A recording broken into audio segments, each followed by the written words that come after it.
ሄሎ እንዴት ነሽ? ላይቭ ነው አውቀሻል? እግዚአብሔር ይመስገን። አውቃለሁ። እንኳን ደህና መጣሽ። አጠገብሽ ያለውን ዝጊው። እሺ ዘግቻለሁ። እንዴት ነሽ? እሺ መምህር እንዴት ነህ? ሰላም እግዚአብሔር ይመስገን አለው። ውዳሴ ማርያም እባላለሁ። ከፍ አድርጊ ማስቀመጥ። ውዳሴ ማርያም ትክክለኛ ስምሽ ነው? አይደለም እንትን የክርስትና። እንዴት ደስ ይላል። ብዙ አልተለመደም። ውዳሴ ማርያም ዛሬ ነው የሰማሁት። ሲባል የማውቀው እኔ ውዳሴ ማርያም ለመዝሙርና ለአንዳንድ ጥሩ የሆኑ መጽሐፍቶች ርዕስ እና ለሌሎች ነገር ነው። ለክርስትና ስም ውዳሴ ማርያም በጣም ደስ የሚል ስም ነው። እሺ አመሰግናለሁ። እሺ መምህር እኔ ያንተ ትምህርት ይከታተላለሁ። እሺ እኔ በእንትን ያደኩ ሰው ነኝ። በአምልኮት አለ አይደል? እናቴ በጣም ታምልካለች፣ ኤርትራ ውስጥ ማለት ነው። እስካሁን እኔ በቅዱስ ቁርባን 3 ዓመቴ ነው ቅዱስ ቁርባን የቆረብኩ ነው። ግን እኔ ብዙ ለውጥ አይቻለሁ ማለት ነው። ግን ትንሽ አሁን የቸገረኝ እኔ በህይወት የመወሰን እፈልጋለሁ ማለት እስካሁን መንፈሱ አልታሰረም፣ ግን በህይወቴ ጤና አይቻለሁ እና ትንሽ ደግሞ አሁን የሚፈትኑኝ አለው። በልጅነቴ ነበረኝ እና ምንድን ግለ ወሲብ አለ አይደል ነበረኝ። አሁን ደግሞ ከአንድ ሳምንት በፊት ከ3 ዓመት በኋላ ተመለሰኝ። በምክንያት ተመለሰ? ምን አጋጥሞሽ? ምን ፊልም አይተሽ ወይም ደግሞ እንዴት እንደዚህ ሊሆን ቻለ በአንድ ጊዜ? እኔ እንጃ፣ እኔ ራሴ ገርሞኛል እንደሆነ እንጃ። እሺ ውሎሽስ እንዴት ነበረ? የዛን ቀን ይሄ ነገር የተመለሰበት ቀን ምን ፊልም አይተሻል? ወይም ደግሞ ከባለቤትሽ ጋራ ምን ነበርሽ? ወይም ፍቅረኛ ካለሽ? ፍቅረኛ አለኝ እና ምን ችግር አለኝ መሰለህ? እኔ ከቤት ሲወጣ ምናምን የሆነ ሰው ካየኝ በቃ በዝሙት ነው የሚመኘኝ። በቃ ይመታኛል፣ ቄጤ ምናምን ከዛ ቤት መጥቼ ምናምን በቃ አልችልም። በቃ በሐሳቤ ሁሌ ውስጥ ነው። በቃ በሐሳቤ እኔ በቃ ዝሙት ነው ሁሌ። ያ ሰው እንደዚህ ካደረገሽ በኋላ ስለሱ ነው የምታስቢው? አይደለም፣ በቃ በራሴ እኔ ኡጋንዳ ውስጥ ነው የሚኖረው። አንድ ቀን ወጥቼ ነበር እዛ ሱቅ ምናምን፣ በጣም ትልቅ ሰው ነው። ከዛ ሲመታኝ ዞር ብዬ ሳየው ማለት ነው እገልሻለሁ ምናምን አለኝ በምልክት። ዩጋንዳዊ ነው።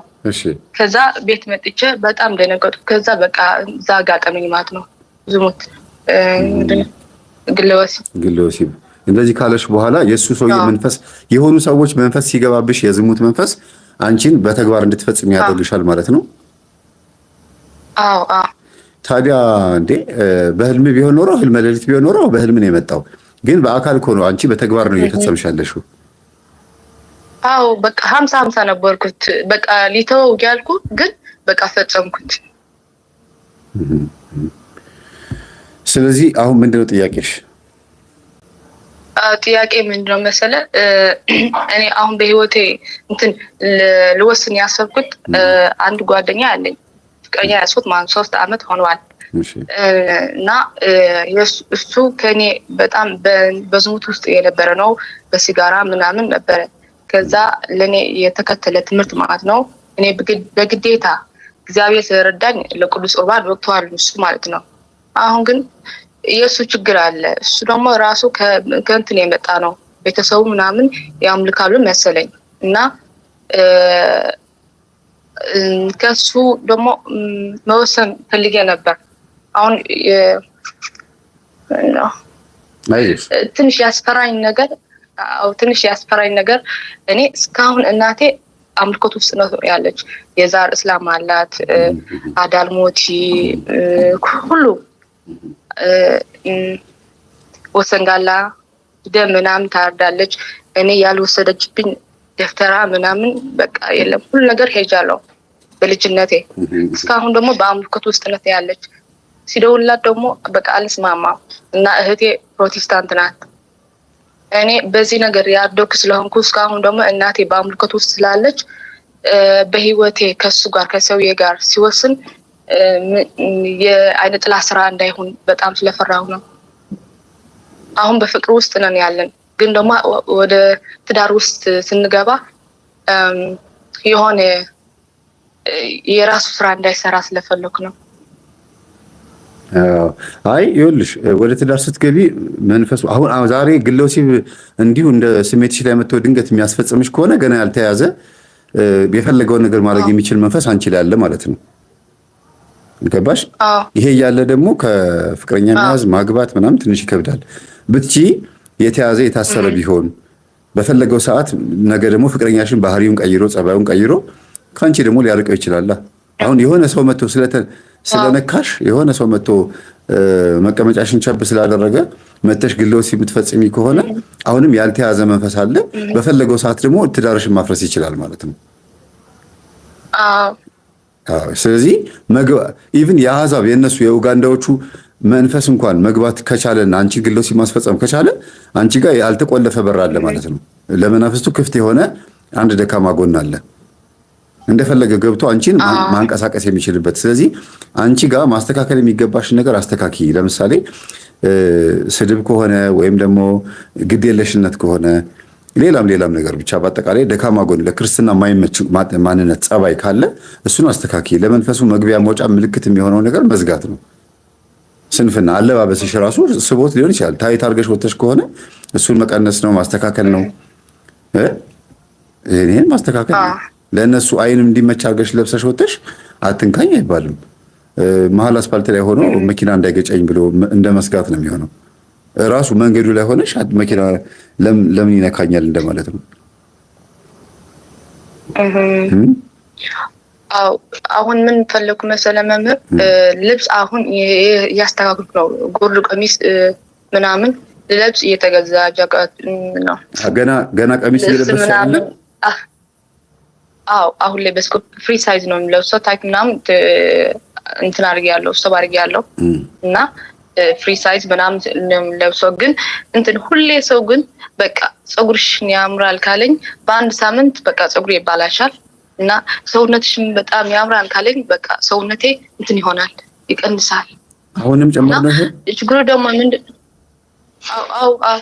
አሁን ራሱ ከአንድ ሳምንት በፊት ከሁለት ሳምንት በፊት ፀጉርሽን ያምራል ስትለኝ አንድ ሴት በቃ ፀጉሬ አሁን ተበላሸ። በቃ ለውጥ በቃ ሁለት ሳምንት ምናምን። ይኸውልሽ ይሄ እኮ የኔ እህት ውዳሴ ማርያም አንቺ ጋር የገቡት መናፍስቶች በሙሉ አንቺን ማድረግ ችለዋል፣ የፈለጉትን ነገር ማድረግ ችለዋል ማለት ነው። ምን ነገር እንዳያደርጉ ሆነሽ ኑሪ እኮ ነው እያልኩ ያለሁት። አንቺ ላይ የገባ መንፈስ መታሰርና መያዝ አለበት እንጂ ይሄን የመሰለ ትምህርት አዳምጠሽ የመናፍስትን ሴራ አውቀሽ የገባ መንፈስ በሙሉ እንዴት ኤክስፐሪመንት መሞከሪያ ዲስፕሌይ እንዴት ትሆኛለሽ? ያ የገባው መንፈስ አንቺ ላይ ተጽዕኖ የሚፈጥር ከሆነ ያልተዘጋ በር አለ እያልኩሽ ነው። አሁን የቡዳ መንፈስ ለምሳሌ ወይኔ ፀጉር ሲያምር ካሉት የቡዳ መንፈስ ገባ ማለት ነው። ገብቶ ግን ቆዳሽን ካበላሸው፣ ፀጉርሽን ካበላሸው፣ ቅማል ካለ ቡዳው መጥቶ አንቺ ላይ ተጽዕኖ መፍጠር ችሏል። የሆነ ያገደው የከለከለው ነገር የለም። አንቺ በኃይል የተሞላሽ አይደለሽም። ወይም ደግሞ የእግዚአብሔር አጥር የእግዚአብሔር መንፈስ አንቺን እንዳያጥርሽ በነፃ ፈቃድሽ ተጠቅመሽ እግዚአብሔር አንቺ ላይ እንዳይሰራ ከልክለሽዋል ነው። ግልጽ ነው። አሁን አንድ ችግር አለኝ። እሱ ምንድነው? በጣም አማርን ነበርኩ። በጣም ፕሮሰስ ምናምን ሪጀክት ምናምን ሲሉኝ አለቀስኩትና በዛ ደግሞ ደካማ ጎኜ አውቄያለሁ። በቃ መማር ምናምን ሲያቆም ማለት ነው በቅዱስ ቁርባን ላይ ሲያስጮኸኝ ሲጥለኝ ነበረ። ካቆምኩት መማርን መጮህ ደግሞ አቋመ። አሁን ደካማ ጎኜ አንደኛ አውቄያለሁ። ሌላ ደግሞ አለኝ እንዳለኝ ያውቃለሁ። እንዴት ማሰር ይችላልው? ጥላቴ ሰይጣን እንዳለኝ አውቃለሁ። በጣም ብዙ እንዳለኝ አውቃለሁ። ስላደኩት እናቴ ብትገብረው ምናምን ብልቻለሁ። ከደፍተራ ምናምን ስንሄድ ሲያዙዙ ቀጠል ምናምን ጠጥቻለሁ። ብዙ ሰራዊት እንዳለኝ አውቃለሁ። ግን እንዴት ደካማ ጎኔኝ አሁን እንዴት ማወቅ ይችላልው? ወይ ጥላቴ እንዴት ማሰር ይችላልው? ታሰር ሲለው ወይ ያልታሰርክ ምናምን ቢስ እንዴት ማዘዝ ይችላልው? እሱ ነው ትንሽ የጠፋኝና በቃ ጸሎት ሲገባ በጣም ያስጨንቀኛል። ቆይ ውዳሴ ማርያም ሐሳብሽ ገብቶኛል። ምንም ብዙም አትጨነቂ። አማርኛም ብዙም እንትን ስላላልሽ እኔ እንትን አላስቸግርሽም። ገብቶኛል ሐሳብሽ እና ሶስት ነገሮችን ብቻ ልንገርሽና እነሱ ነገሮች በተግባር ፈጽሚ። አንደኛ ሰይጣን እንዲታሰር ወይም እንዲያዝ ወይም አንቺን መፈተን አልኩኝ፣ አንቺ ውስጥ ገብቶ ስራ መስራት እንዲያቆም የምትፈልጊ ከሆነ መጀመሪያ የዛር መንፈስን ለማሰር ጥረት ማድረግ አለብሽ። ሱባኤ መያዝ አለብሽ። የዛር መንፈስ ሌሎችን ሰብሳቢ ነው። አብሮ የተወለደ ማለት ነው። አብሮ ያደገ ማለት ነው። ይሄ አብሮ የተወለደና አብሮ ያደገ መንፈስ አንቺን በደንብ ያቅሻል። የምትበዩ የምትጠጪውን፣ ውሎሽን፣ ስትናደጂ፣ ስትደሰቺ፣ ምን እንደምትወጂ ምን እንደምትጠይ በደንብ ስለሚያውቅ በትንሹ ነው አንቺን ሊጥልሽ የሚችለው። ለምን ደካማ ጎንሽንም ጠንካራ ጎንሽንም ያውቃል። ወዴት አንቺን ይዞ ሄዶ ምን ማድረግ እንዳለበት ከልጅነት ጀምሮ ስላወቀ ዛር መንፈስን ማሰር ነው። ሌላው ዛርን ማሰር ጥቅሙ ምንድነው? ሌሎች መናፍስቶችን ሰብስቦ አንቺን ለማጥቃት ብዙ ሰራዊት ያመጣብሽና ወዴትም እንዳትንቀሳቀሽ ሊቆላልፍብሽ ይችላል። እና ዛር መንፈስ ሲታሰር መተትም አይገባም፣ ቡዳም አይገባም። ምንም ሲገቡ እንዲያዙ ነው የሚሆኑት። አንቺን ዛርን ካሰርሽው። ካልታሰረ ግን ሲገቡ እንደ ሰራዊት ነው የሚሆኑት፣ ለሱ እንደ አንድ ወታደር ነው የሚሆኑት። እና ይሄን ሞክሪ። ሁለተኛ ላይ ደግሞ ማድረግ ያለብሽ ኃጢአት ካለበት ቦታ፣ ሱስ፣ ዝሙት ወይም ደግሞ እንዲህ አይነት ነገር ካለበት ቦታ ላይ መራቅ። በቃ ጓደኛ መቀየር ካለብሽ ጓደኛ መቀየር፣ ጸባይ ማስተካከል ካለብሽ ጸባይ ማስተካከል። ይሄን ነገር ራሱ መንፈስ አንቺ ውስጥ ጉልበት እንዳይኖረው ይረዳል። በትክክል ይሄን ነገር ከተጠቀምሽበት። ሶስተኛ ደግሞ በጸሎት ሰዓት በምትንበረከኪበት ሰዓት መጀመሪያ በስላሴ ስም ታሰር ብለሽ 7 ጊዜ ወይም ደግሞ 21 ጊዜ 41 ጊዜ እንዳቅምሽ ነው ሰግደሽ አብረኸኝ የዋልክ ሞባይል ስመለከት ደጅ ስወጣ ከአህዛብም ከክርስቲያኖችም ከየትኛውም ሰው ከአይናቸው ተወርውረህ ወደ እኔ የገባህ መንፈስ ጎረቤት ላይ በዚህ በቤተሰብ ላይ የተወረወርክብኝ አሁን ባለሁበት ቤት ውስጥ ደግሞ ቀድሞ እኔ ሳልኖር በፊት የገባህ መንፈስ ታሰር ብለሽ አስረሽ ሰግደሽ ነው ከዛ በኋላ መጸለይ ያለብሽ። ይሄንን ካደረግሽና በተከታታይ እነዚህ ነገሮች በጣም ተጠንቀሽ ካደረግሻቸው መንፈስ ይታሰራል። አንቺ ውስጥ የመግባት አቅም አይኖረውም። የገባውም ይታሰራል።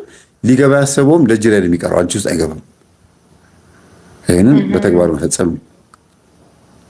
ሌላው እንደ ማጠቃለያም ምነግርሽ ጸበል ማግኘት ኡጋንዳ ቤተክርስቲያኖች አሉ አይደለም? እዛ አካባቢ ቤተክርስቲያን አጠገብ ያለው ምን ካምፓላ ሚካኤል ነው ገብርኤል? ካምፓል ገብርኤል ነው አይደለ? አዎ። ስለዚህ እዛ ጸበል አለ። አባቶችን ድርሳነ ሚካኤል ጸልዩልኝና አጥምቆኝ ብለሽ ወይም ጸበል መጠመቂያ ካለ ግንባርሽን ወይም ጀርባሽን እንድትጠመቂ ማድረግ ነው። ሌላው አይ ገና ለቁርባን አልደረሰችም እኮ ስትቆርብ ታሰር ትበል ይላሉ እዚህ ጋር። ገና ለቁርባኑም እኮ ገና ነው። ወደ ቁርባኑ ለመሄድ ነው አሁን እህታችን። አይደለም ቁርባን ደርሳለሁ። በሳምንት ራሱ 2-1 ምናምን የሚቆርበው።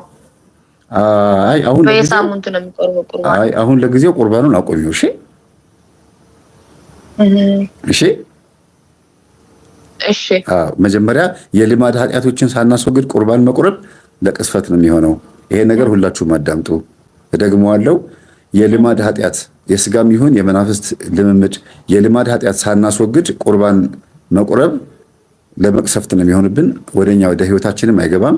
ለበቁ አባቶች ነው ህይወትነቱ የሚሰጠው። እኛ የተመገብነው ስንዴውና ወይኑን ብቻ ነው። አማናዊ ስጋና ደም ሆኖ ህይወታችን የሚሆነው የልማድ ኃጢአቶቻችን አስወግደን ካህኑ እጁን ሲታጠብ ምንድን ነው የሚለው? የዝሙት ሐሳብ ያለበት ሰው ቢኖር አይቅረብ፣ ደፍሮ ወደዚህ ቢጠጋ እኔ ለሱ ኃጢአት መተላለፍ የለሁበትም ነው አይደለም እጁ የሚታጠበው። ስለዚህ የልማድ ሲጋራም ሱስ ያለበት ጫትም፣ መጠጥም፣ ዝሙትም፣ ሰንበትን መሻርም፣ ሌሎችም ውሸትም በጣም ለክርስትና የማይመቹ አካሄዶች አሉ። አንዳንድ በጣም ጠንከር ያሉ ቀላል አድርገን የምናያቸው እንዳልሽው ግል ወሲብም ሊሆን ይችላል። እነዚህ ልማዶቻችንን እግፍ አድርገን ትተን በቃ ከልማድ ኃጢአት በጣም ርቀን ስንታይ ነው ለስጋው ደግሞ ብቁ መሆን ያለብን። ለምን ይላል? ወደ ተራራ ልትወጡ ነውና ሙሴ ምን አለ? ተቀደሱ ነው ያለው። ልብሳችሁን አጥባችኋልና ተቀደሱ። እና ይሄ መጀመሪያ ስጋችንን አጽድተን ነው ስጋው ደግሞ መቀበል ያለብን። በእርግጥ ማንም ሰው ንጹህ የለም። ቢያንስ ግን የልማድ ኃጢአት መቅረት አለበት። በሐሳብ ሁሉም ሰው ዝሙት ይፈጽማል በሐሳብ። በተግባር ግን ግል ወሲብ ካለ በተግባር አንዳንድ ነገሮች ካሉ ጥሩ አይደለም። እመቤታችን ብቻ ናት በሐሳብም በተግባርም በንግግርም ድንግል የሆነችው። በሐልዮ በነቢብ በገቢር ድንግል የሆነችው ድንግል ማርያም ብቻ ናት።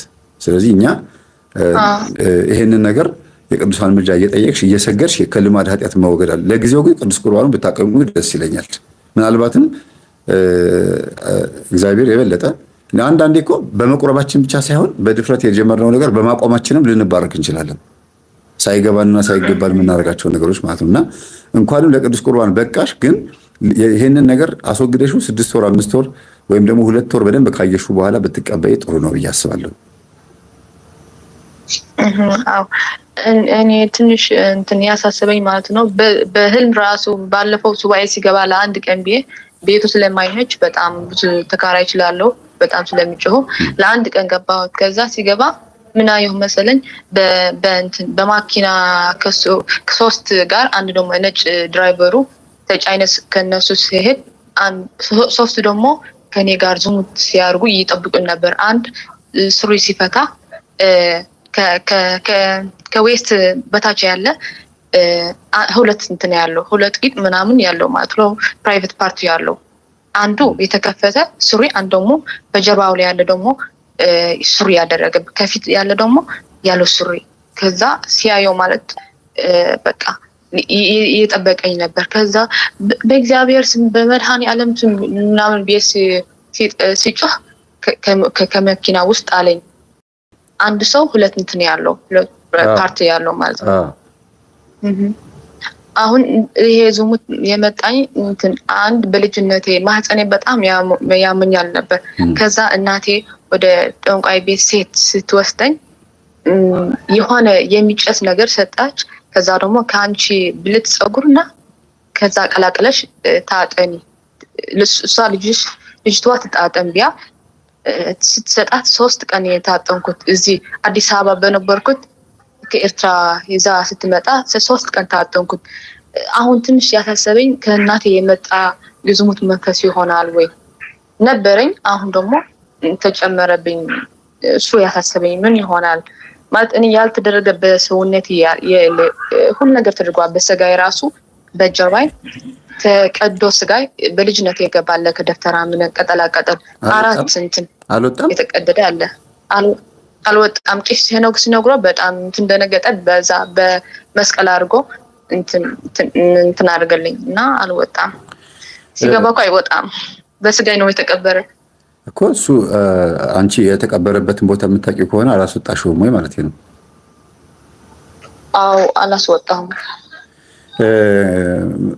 ይሄ ይኸውልሽ የተቀበረው ኮተት መንፈሱ አንቺ ውስጥ ለመግባቱና ለምን እንደገባ ማሳያ ምልክት እንጂ ያ የገባው ነገር አንቺ ላይ ጉዳት ካላመጣ ምንም ችግር የለውም። ግን ያንን ተከትሎ የገባ ሰይጣን ይሄ የተቀበረው ነገር ዓላማዬ ብሎ ይዞ የገባ ሰይጣን መታሰር አለበት፣ መያዝ አለበት።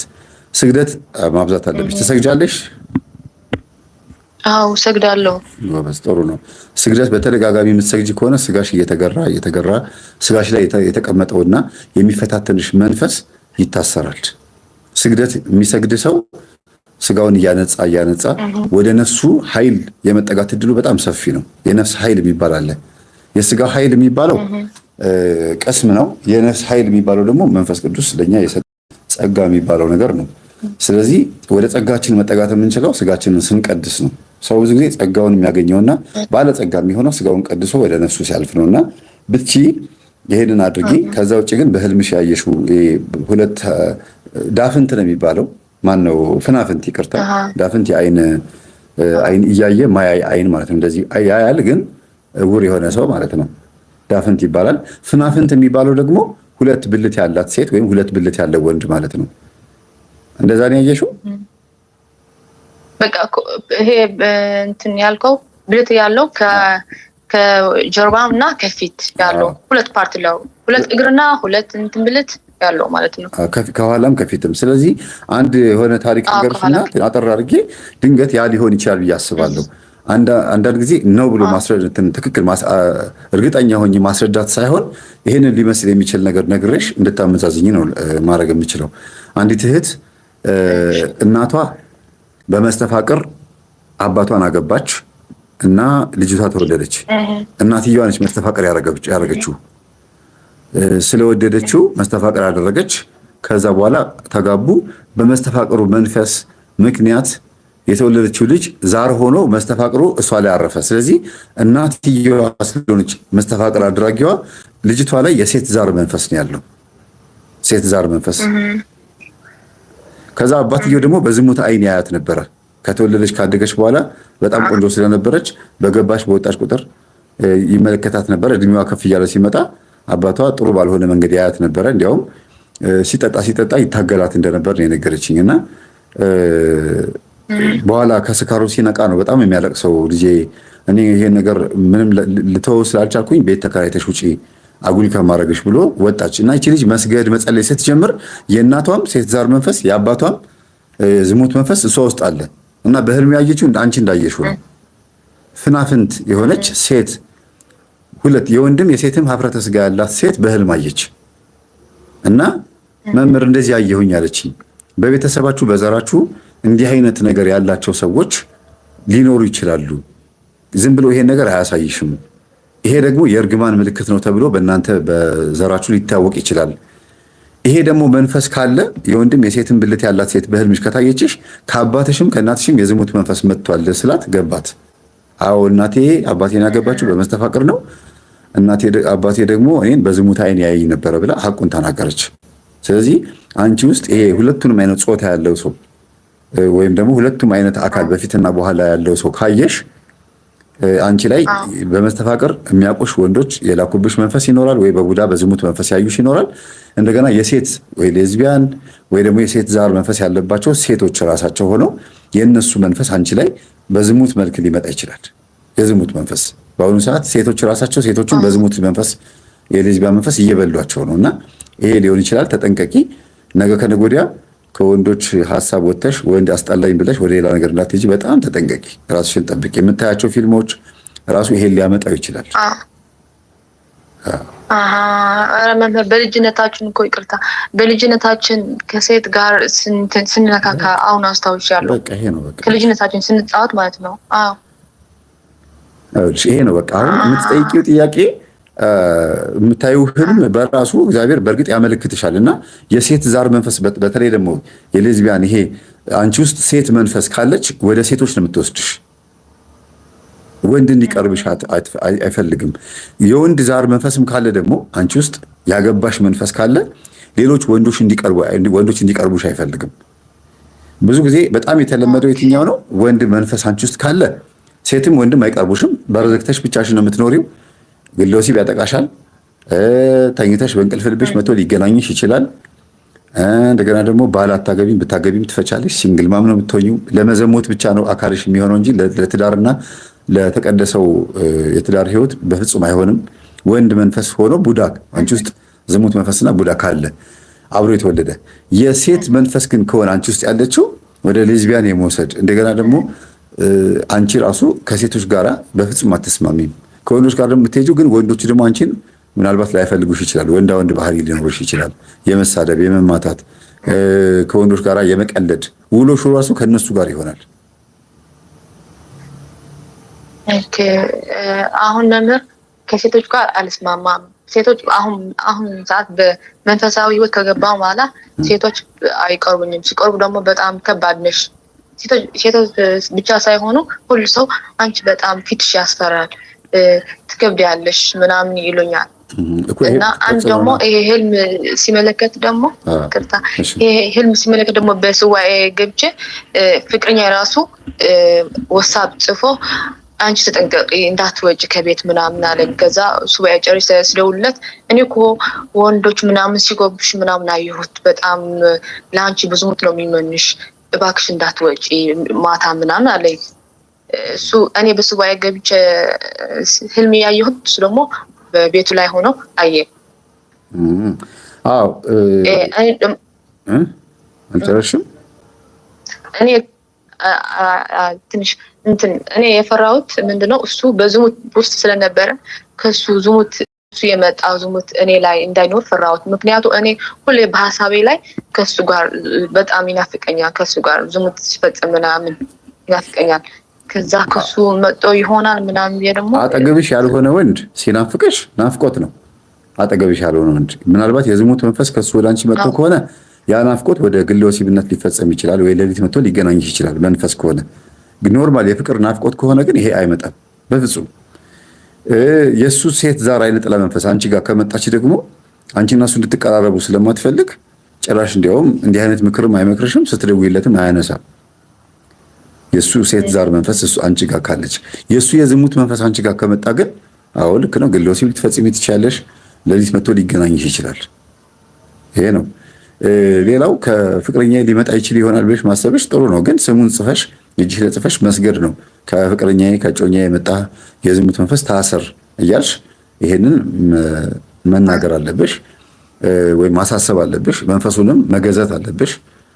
መናፍስት አንቺ ውስጥ መኖር አለመኖራቸውን ሊያሳይሽም ሊሆን ይችላል። እግዚአብሔር ህልም ያሳይሽ በትክክል አንድ ልጅ ቅዱስ ቁርባን ተቀብሎ በመጣበት ቀን ማታ በህልሙ እየመጣች አንዲት ሴት ትምህርት ቤት ተማሪ ጓደኛ ኮሌጅ ውስጥ አብራ የምትማረች ትገናኘውና ዘሩን ታስፈስሰው ነበርና በቆረብኩበት ቀን ማታ በቃ ዘር ፈሰሰ ብሎ በጣም ይናደዳል። በቃ ዝሙት እንደፈጸመ ነው የሚሰማው። ግን እግዚአብሔር ለካ እየጠቆመው ነበር። ምንድነው የዚህች ልጅ መንፈስ ነገ ከነገ ወዲያ ዝሙት ላይ ሊጥልህ ነው፣ እያሰበችህ ነው፣ እየናፈቀችህ ነው እና ስታገኛት ተጠንቀቀ ነው እያለ ያለው። ለምን እሷን ትቷት ሌላ ጓደኛ ይዟል። ይችኛዋ ልጅ ደግሞ በጣም መንፈሳዊ ልጅ ነች። ያችኛዋ ደግሞ የራሷ ፍቅረኛና ባል እያላት ዝም ብላ ስልክ ትደውላለች፣ ቴክስት ትልካለች ምናምን ለመማገጥ እንደዋወል አንገናኝም እንዴ ምናምን ለማለት ማለት ነውና የሚናፍቁሽ ወንዶች ራሳቸው አንቺን በደህና ጊዜ የሚያውቁሽ መልክሽን ውበትሽን የሚያውቁ የሚናፍቁሽ ወንዶች ራሳቸው በዝሙት ሐሳብ ሲያስቡሽ የእነሱ መንፈስ አንቺ ጋር ይመጣል። ያ ደግሞ ግለ ወሲብ ያስፈጽምሻል ማለት ነው። በቃ እኔ ወንድ ካየን እኮ ጓደኞቼ ራሱ በልጅነት ያየውን እስካሁን አንቺ ወፍረሻል፣ እስካሁን እንደዛ ነው ያለሽ ወይስ እንትን ምን ሆነሻል ምናምን ቢዩ በቃ እስካሁን በእንትን ወብወተይ ምናምን የሚናገሩ እኔ እኮ እንትን ላስረዳ ግን በቃ አሁን ወንድ ካየኝ በቃ ለዝሙት ነው የሚመኘኝ። በቃ ገብቶኛል። ወንዶች ሲያዩሽ ለዝሙት የሚመኙሽ ቆንጆ ስለሆንሽ ሊሆን ይችላል፣ የሆነ የሚያምር ነገር ኖሮሽ ሊሆን ይችላል። ያ ወንዶችን ይስባል። ግን አንቺ ያንን በእርግጥ ሸፈን አድርጊው ሲባል አንዳንድ ጊዜ እኮ ለአንቺም ጥቅም እኮ ነው እንጂ እንዴ ምን ነው እግዚአብሔር ሰጥቶኛል አይደል እንደፈለኩ አልሆንም ይባላል። ያንን መንገድ ላይ ገልጠሹ ምን ለመሳብ ነው? ከባልሽ ውጪ ባልሽ ቤት ተቀምጦ ወይ ፍቅረኛሽ ቤት ሆኖ ወይም ደግሞ ቢሮ ሆኖ አንቺ ግልጥልጥ ያለ ልብስ ለብሰሽ በመንገድ ላይ ሞንደል የምትይ ከሆነ ያንን በቡዳ ታስበያለሽ፣ አንቺም ደግሞ በቡዳ ትበያለሽ። ከዛ በኋላ ምን ይሆናል? የዝሙት መንፈስ አንቺ ላይ ይገባልና ሸፍኑት የሚባለው እንደው ሴቶች ክብራችሁ እንዳይታይ ወይም ደግሞ ቅርጻችሁ እንዳይታይ ሳይሆን በዛ ምክንያት የሚመጣባችሁ ብዙ ኮተት ስላለ ነው። ኦኬ አንድ ልጠይቅ። ብዙ ጊዜ እንትን ያየሁ ነው እባብ ሲበላ ሁለት እባብ ምናምን ሲበላ ቤት ትምህርት ውስጥ ሆኜ እዛ ኤርትራ ላይ በልጅነቴ የተማርኩበት ሁለት እባብ በጣም ጥቁር እየበላሁ ከዛ በቃ አሁን ሰለቸኝ ብዬ ደግሞ በጥቁር ፔስታል አድርጌ ጣልኩት። ሁለት ጊዜ ምናምን እንደዛ አየሁት። በህልም እባብ መመገብ ትርጉሙ ሁለት ነው። አንደኛ ተንኮለኛ ሰው አጠገብሽ አለ፣ የእሱን ምክር እየሰማሽ ነው፣ ወይም የዛች ሴት ተንኮል ምክር እየሰማሽ ነው። በተለይ አንቺ ውስጥ ባል እንድታገቢ የማይፈልግ መንፈስ ካለ ባለትዳር የሆነች ሴት ጓደኛ እንድትይዥ አይፈልግም። ባለትዳር የሆነች ሴት ጥሩ ህይወት የምትኖር ልጆች የወለደች ሴት ጓደኛ እንድትሆኝ አይፈልግም። ለምን? የእሷን ህይወት እያየሽ ስለምትቀኝና ልጅም መውለድ ባል ማግባት ትዳር መያዝ የዛ ምኞት አምሮት አንቺ ላይ ከመጣ መንፈሱ ሊቀማ ስለሆነ አንቺን ያገባሽ መንፈስ ይሄን ሐሳብ አይፈልገውም። ስለዚህ የተንኮለኛ የሆነች ሴት በተቃራኒው ማለት ነው፣ ተንኮለኛ የሆነች ሴት እንደ እባብ መርዝ ያላት ክፉ የሆነች ሴት አንቺን በሐሳቧ በንግግሯ እየመገበችሽ ነው ማለት ነው። ወይም ደግሞ የእሷን ሐሳብ እየተቀበልሽ ችግር ውስጥ እየገባሽ ነው ማለት ነው። አንዱ ይሄ ነው። ሁለተኛ ደግሞ እባብ በህልም መመገብ ወይም በእባብ መያዝ አንገት ላይ ማድረግ ምናምን ብቻ እባብን በርቀት ማየት አይደለም፣ ከአንቺ አካል ጋር በተነካካ መያዝ አንገት ላይ ማድረግና መመገብ በአጠቃላይ የሚያሳየው የዛር መንፈስ አንቺ ጋር ሆኖ ከአንቺ ግብር እያገኘ ነው። አንቺ እባቡን በላሽው እንጂ በህልም አንቺ በህልም ያይሽው ስትበይው ነው። በእውኑ ዓለም ግን ከአንቺ መንፈሱ ግብር እያገኘ ነው። ግለ ወሲብ ግብር ነው። ዘርሽ ሲፈስለት ደም እንደፈሰሰለት ነው የሚቆጥረው። ዶሮ እንደታረደለት ነው የሚቆጥረው። ኃጢአት ስትሰሪ፣ ዝሙት ስትሰሪ፣ ተንኮል፣ ሌሎች መጥፎ የሚባሉ ኃጢአት የሚባሉ ስታረጊ ግብር እያገኘ ነው ከአንቺ ላይ ሆኖ እንትን እያለ ነው ማለት ነው። ግብሩን እያገኘ እንደሆነ ማሳያ ነው።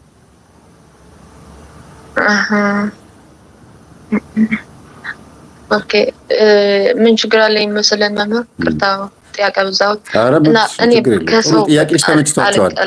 ሰው ያንቺ ጥያቄ ተመችቶታል። እሺ አመሰግናለሁ። ከሰው ጋር አልቀላቀልም። በቃ ሲቀላቀል በቃ ላብ ነው የሚሆነው። በቃ አልችልም። በቃ ይጨነቃለሁ። በቃ እንደ ሰው ሰላም ሊል አልችልም። በቃ ሰላም ካልኩ ከሰው ከተቀራረብኩ ላብ በቃ እስከ ልብሴ ነው እንትን የሚሆን ከልብሴ ይታያል ላቡ። አልችልም። በቃ ኮንፊደንስ የለኝም። በትምህርት ራሱ ከሰው ጋር አልቀላቀልም። በቃ አሁን ወደ ቤተሰባችን እሄዳለሁ ብዬ ከሄድኩ ከዛ በር እመለሳለሁ። በቃ በህፍረት በቃ ችግር አለን። ሌላ ደግሞ ከፍቅረኛ ጋር ስንጣላ እሱ በጣም ምስኪን ነው። በቃ ለእኔ በጣም ያስፈልኛል። ግን ስንጣላ እኔ በጣም ኃይለኛ ነኝ። በቃ አልደውልም፣ እዘጋለሁ። እሱ ነው ራሱ ተረጋግቶ ለእኔ የምደውልልኝ እንጂ እኔ አልደውልም። በቃ በጣም ኃይል አለኝ እና ቶሎ የሆነ ነገር መልካም ካገኘሁ ቶሎ እቀይራለሁ፣ እደሰታለሁ። የሆነ መጥፎ ካገኘሁ ደግሞ በጣም እናደዳለሁ። በቃ ቶሎ ነው የምቀይረው ጠባዬ። ስለዚህ ሳትፈልጊ ነው የምትቀመጪው ቤት ወይስ ፈልገሽ ሆን ብለሽ አስበሽበት ነው? ምንድነው? ለምሳሌ ቤት መሆን ነው የምፈልገው፣ ቤት አልፈልግም፣ በቃ እኔ ብቻዬን ስሆን ደስ ይለኛል፣ ስልክ ስነካካ ወይም ደግሞ ብቻዬን ስሆን ነው እኔ በጣም መንፈስ የሚረካው ቴሌቪዥን ስመለከት፣ ሰው አልፈልግም ብለሽ ነው ወይስ አዝነሽ ስትወጪ ሰዎች እንደዚህ ሊሉኝ ይችላሉ ብለሽ እንደመደበቅ ነው? ወይም ብቻ በሆነ ምክንያት ነው ቤት የምትቀመጪው? ቤት እወዳለሁ፣ ግን ከሰው ጋር መቀላቀል እፈልጋለሁ። ከሰው ጋር ደግሞ መቀላቀል፣ ማውራት ምናምን፣ መሳቅ ምናምን ይፈልጋለሁ፣ ግን አልችልም። በቃ ፍረት ከሴቶች ራሱ ሴቶች ነው ማፈር አልገባኝም ነበር፣ ግን ከሴቶች ራሱ አፍራለሁ። ከእህቶቼ ወንድሞቼ ራሱ በቃ በጣም የሚያፍረው የሆነ ነገር ከፈለኩ በስልክ ነው እንደዚህ ስጡኝ ምናምን ላለው እንጂ ደውዬ ራሱ አልናገርም ከነሱ። አስተዳደግሽን እስቲ ልጠይቅሽ። ከእህት ከወንድም ጋር ከማን ጋር ነው በብዛት ያደግሽው? ከሴት ወይስ ከወንድ ጋር? እኔ ከሴት ነው ያደግኩት፣ ከሁለት እህቶቼ። ከዛ ደግሞ ከ17 ምናምን ደግሞ ከአባቴ ልጆች ደግሞ ከዛ ሄድኩት። ወንዶች ነበሩ። እነሱም አልቀርባቸውም። በቃ አልቀርባቸውም። ስለዚህ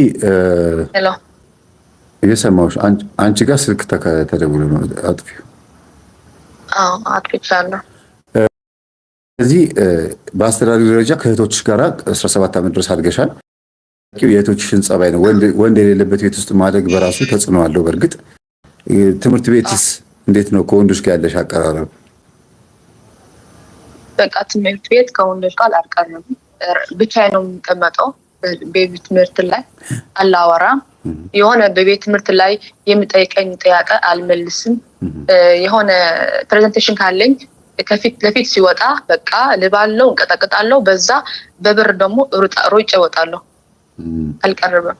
በእርግጥ ፕሬዘንቴሽን እኔም ራሴ እንደዛ ነኝ። ሁላችንም ማለት ሰላም ራሱ ፕሬዘንት ሳደርግ በጣም ያልበኛል ትለኝ ነበር። እንደዚህ በቃ እፈራለሁ ትላለች። ግን ያ ሁሉም ቦታ ላይ ምንፈራበት አይደለም። አሁን ለመለየት ነው። እሺ የአስተዳደግሽ ሁኔታ የምጠይቅሽ ከመንፈሱ መንፈስ ነው ወይስ የአስተዳደግ ሁኔታ ነው የሚለው ነገር በስነ ልቦና መለየት አለብን። ሳንለይ አዎ ጠቋር ነው አይነ ጥላ ነው ምናምን አንልም።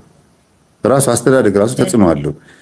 እሺ ቀጥሎ ደግሞ ምናልባት ወንዶች ተጠግተውሽ የጎዱሽ ነገር አለ ወይ? ፍቅረኛ ብለሽ ቀርበሽ የከዳሽ ሰው አለ ወይ? ወይም ደግሞ የተገዶ መደፈር ወይም ጨካኝ ወንዶችን ምናምን እንደዚህ አይነት ነገሮችን እየሰማሽ ነው ያደግሽው? ወይ ባልና ሚስት እናትና አባትሽ እየተደባደቡ እናትሽ እየተጎዳች እየተመታች እያየሽ ነው ያደግሽው? ይሄን ነገር ንገሪኝ እስኪ።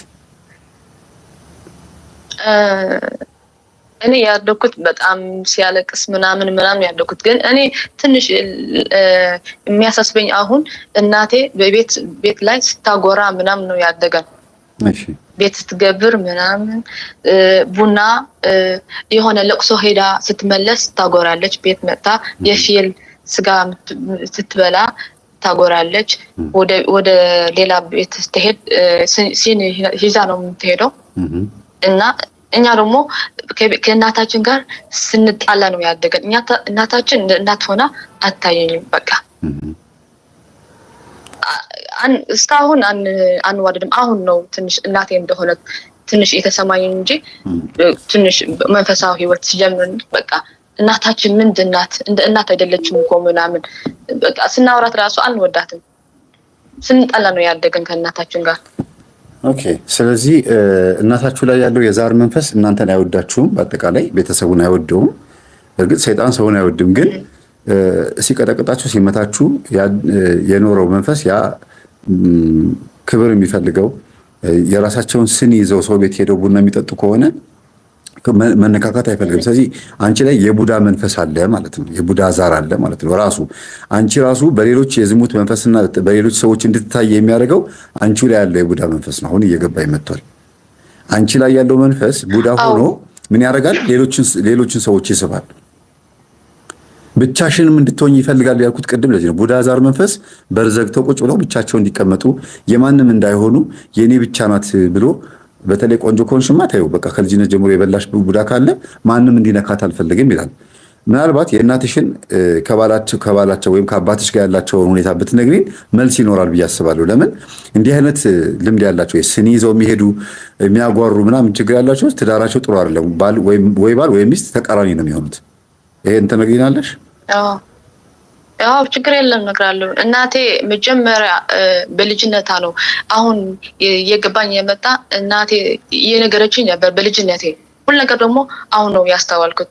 እና እናቴ በ15 ዓመቷ ነው ከነዋታ የመጣት አውሊያም ውቃቢ ምናምን የሚባል ከዛ በ15 ዓመቷ ስታገባ በሁለተኛ ቀን ነው ሮጣ የመጣች ካገባች ቤት ማለት ነው። ከዛ ስትመጣ በቃ ባሏ ደግሞ ተፈታት በሁለተኛ ቀን ከዛ ቤት መጣች።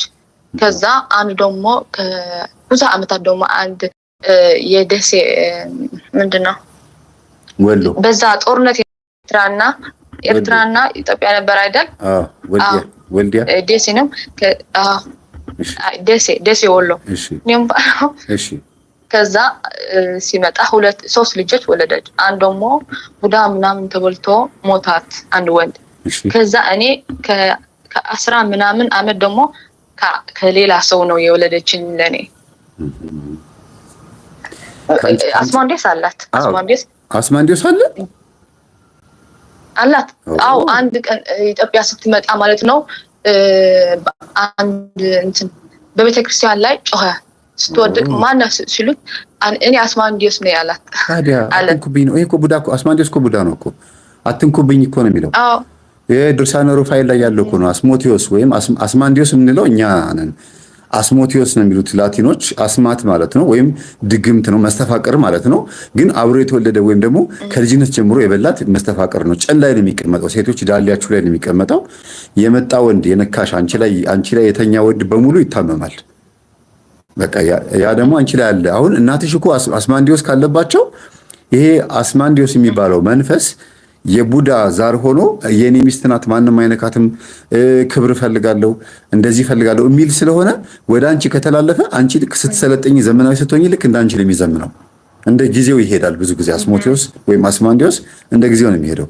በጣም አደገኛ መንፈስ ነው። በጣም አዎ።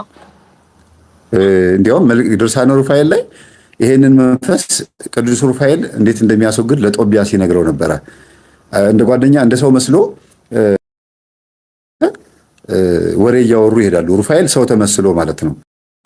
ይሄንን አሳ ያዘው። ይሄ አሳ ከገነት የመጣ አሳ ነው።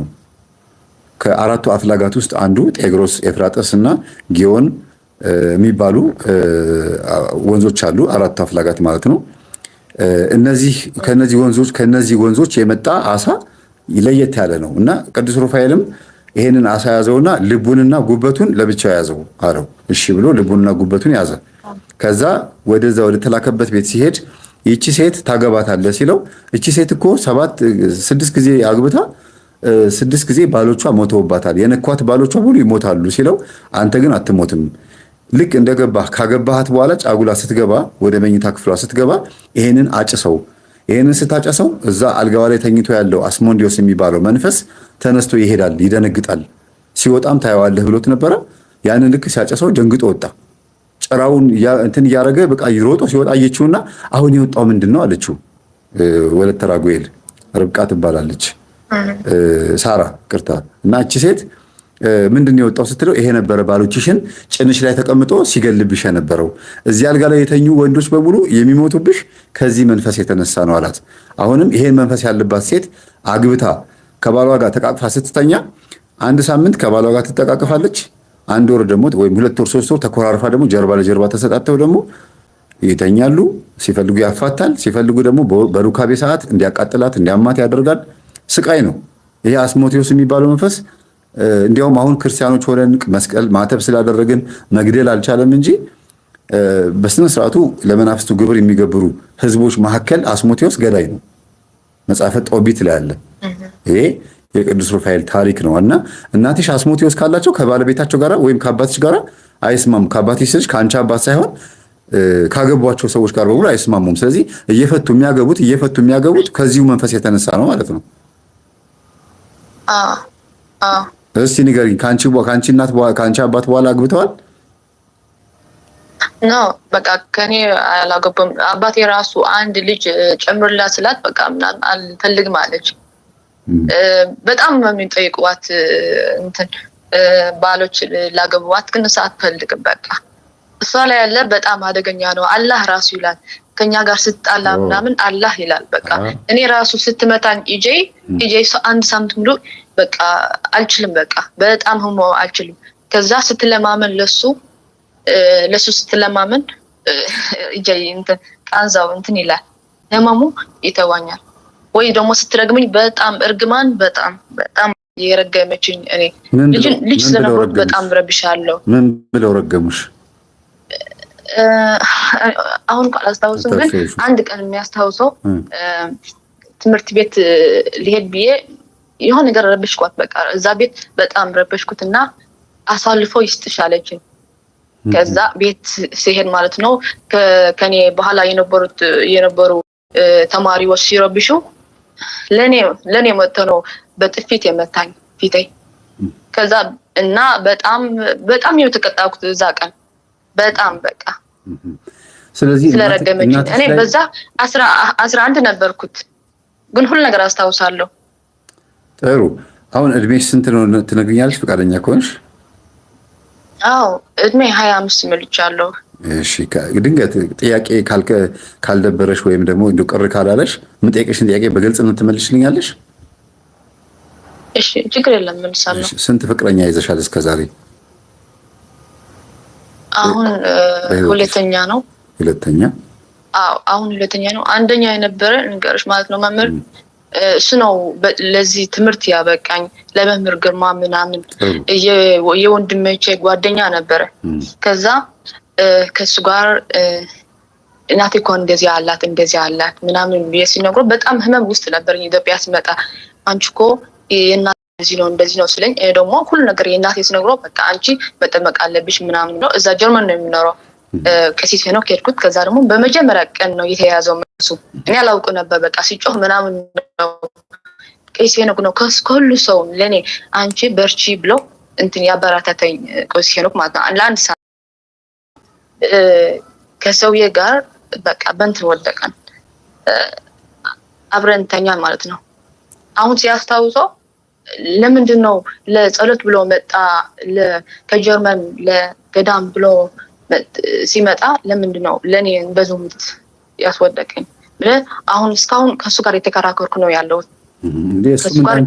እሱ እንዳንቺ ሰው እኮ ነው። በዝሙት ይፈተናል፣ ይወድቃል። መንፈሳዊ ስለሆነ ብረት አይደለም ወይም ደግሞ ስጋው ወደ ሌላ ነገር አይቀየርም።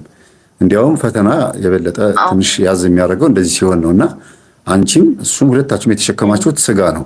ይሄን መርሳት የለብሽም። እና መንፈሳዊ ስለሆነ ስለሚጾም ጸልይ ስገጂ ስላለሽ እሱ የተለየ ፍጡር ሆኖ አንቺ ደግሞ ኃጢአተኛ ሆነሽ አይደለም።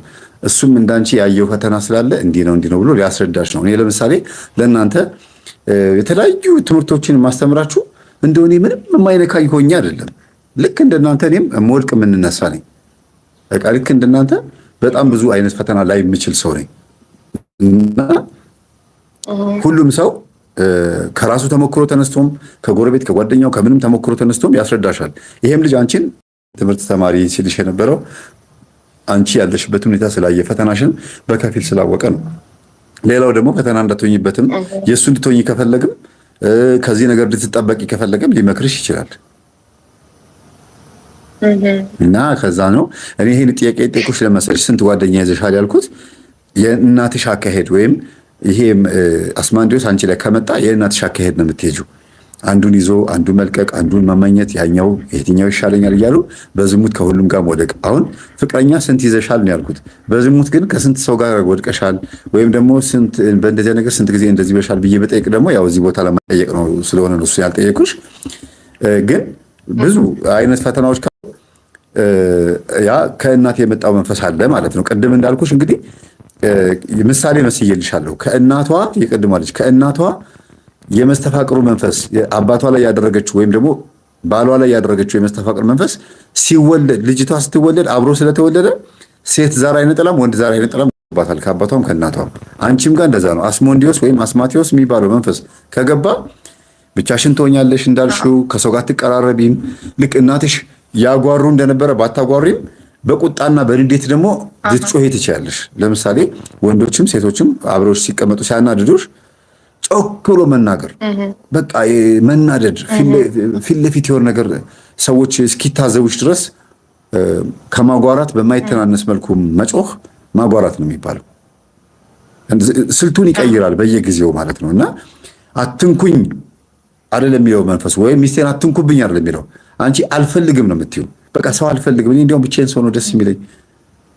በቃ እንደዛ ነው የምትይው አይደለም። ስለዚህ ይሄ ስሜት እንዲመችሽ ነው የሚያደርገው። ደግሞ ይሄ ነገር እንዲመችሽ ያደርጋል። ሰዎች ሲቀርቡሽ እንድትጎጂ ያደርግና እኔ እኮ ድሮን እንኳን አይስማማኝም ይሄ ነገር ትያለሽ። ደግሞ አንዷ ልጅ ምን አለች? በእንቅልፍ ልብ መጥቶ የሚገናኛትን መንፈስ በጣም በናፍቆት ተጠብቀው ነበረ። ወይኔ ይሄ ነገር ደስ ሲል ብላ በህልሟ እየመጣ የሚገናኛትን እየጠበቀችው በእውን ያሉትን ወንዶች በሙሉ ጠላቻቸው። እንደዚህም የሚያደርግ አለ። ለምን?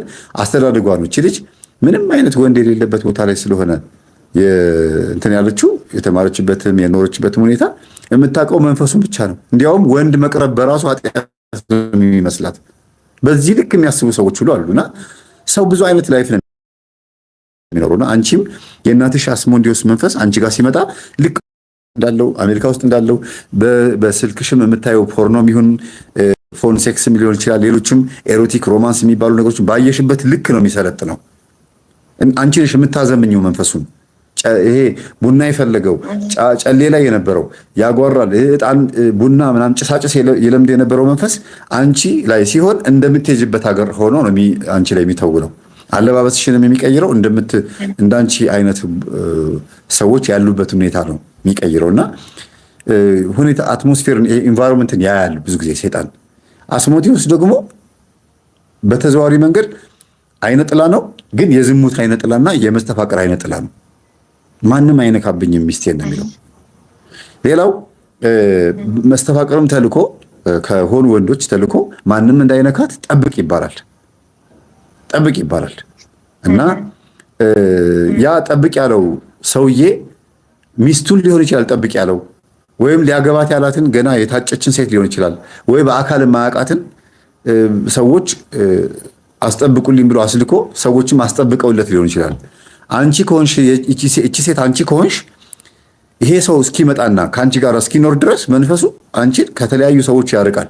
ወንዶች ሲቀርቡሽ ያርቃል።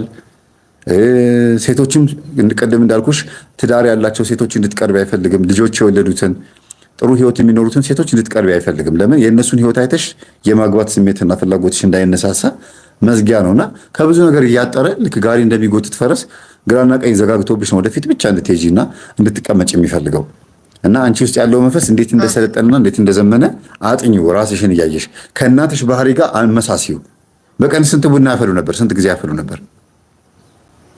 2 ጊዜ ታፈለ ነበር።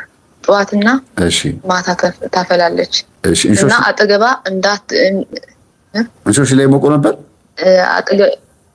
ማን ምንድነው እንሾሽ እንትን በትግርኛ ምን ነበር የሚባለው? ሄና ምናምን ምንድነው? በጣም ብቻ ነው አይደለም። እጃችሁን የዓመት በዓል የአዲስ ዓመት ጊዜ እጃችሁን የምትቀቡት ነገር የለም?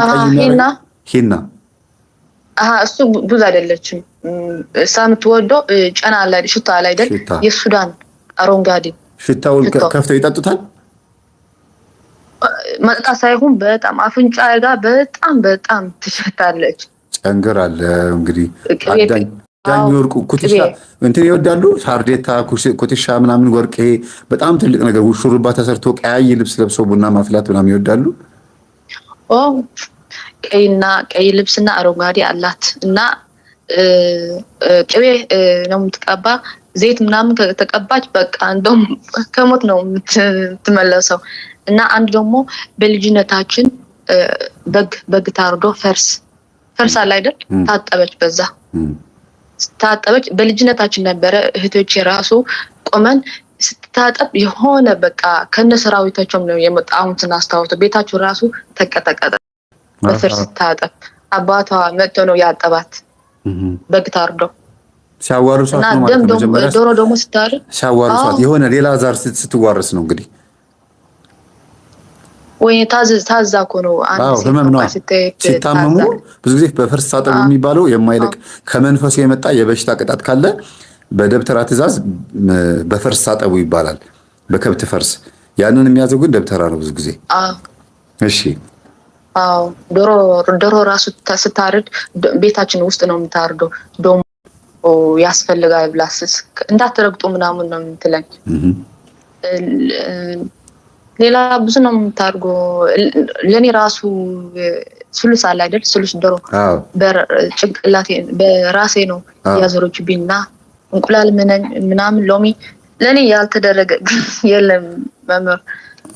በጣም አሁን ነው ብዙ ነገር ተደርጎብሽ ነው ያደግሽውና ከዛ አይነት መናፍስት ከነበሩበት ቤት ውስጥ ወጥቶ እንደዚህ ብቻሽን አለመቀመጥ። ኢቭን እኔና አንቺ ማውራታችን በራሱ ነው ይደንቀኛል። ለምን አይደለም እኔና አንቺ ልናወራ ኢትዮጵያዊነትሽን ልትክጂ ትችያለሽ። ኤርትራዊነትሽን ይቅርታ የሀገርሽ ኤርትራ ነው። ኦርቶዶክስነትሽን ልትክጂ ትችያለሽ። ኢቭን አይደለም ኦርቶዶክስ ምንም አይነት ሃይማኖት እንዳይኖርሽ ኤቲስትና ፓጋን ሊያደርግሽ ሁሉ ይችላል። እንዲህ አይነት መንፈስ በጣም ከባድ ነው። ለምን ይሄ ከልት ይሄ አምልኮ ሁልጊዜ ለነጮች ለአሕዛብ መናፍስት አሳልፎ የሚሰጥ ከልት ነው። ብዙዎቹ በእንደዚህ አይነት ቤተሰብ ውስጥ ያደጉት ክደዋል። ዛሬ በስልክና በሞባይል በቴሌቪዥን በዩቲዩብ እና በቴሌግራም በቲክቶክም ኑ ተመዝገቡ፣ አባል ሁኑ፣ ይሄን ያክል ቤት እንገዛለን ምናምን እያሉ ኢሉሚናቲዎች ሰዎችን ሲስቡ የሚመጡላቸው የእንደዚህ አይነት ልጆች ናቸው። ለምን መንፈሱ ቀጥታ እንዲስማሙ ያደርጋቸዋል። ከእነዚህ ሰዎች ጋር ያደጉበት አስተዳደጋቸው ባዕድ አምልኮ ነው። እግዚአብሔርንም ሳያውቁት ከልቱን ይሄ አምልኮውን ፈጫሳውን የሚደረገውን ነገር ቤት ውስጥ ያለውን አምልኮ ስለሚያውቁት ያው ሰይጣንን ለነሱ ቅርብ ነው፣ አጠገባቸው ነው ማለት ይቻላል። ፓርቲስፔት ሲያደርጉ፣ ሲሳተፉ፣ ሲያርዱ ዶሮ ምግቡን ሲመገቡት ስላደጉ አሁንም እንደገና ለሰይጣን ለኢሉሚናቲ መሆን አይከብዳቸውም። ያው አልሸሹም ዞር አሉ ነው። ያው አባታቸው ነው። ምንም ለውጥ የለውም ማለት ነውና አንቺ እግዚአብሔር ወዶሽ ነው ከእንደዚህ ነገር ወጥተሽ ዛሬ የምናወራው እንጂ ይሄ ከባድ መንፈስ ነው።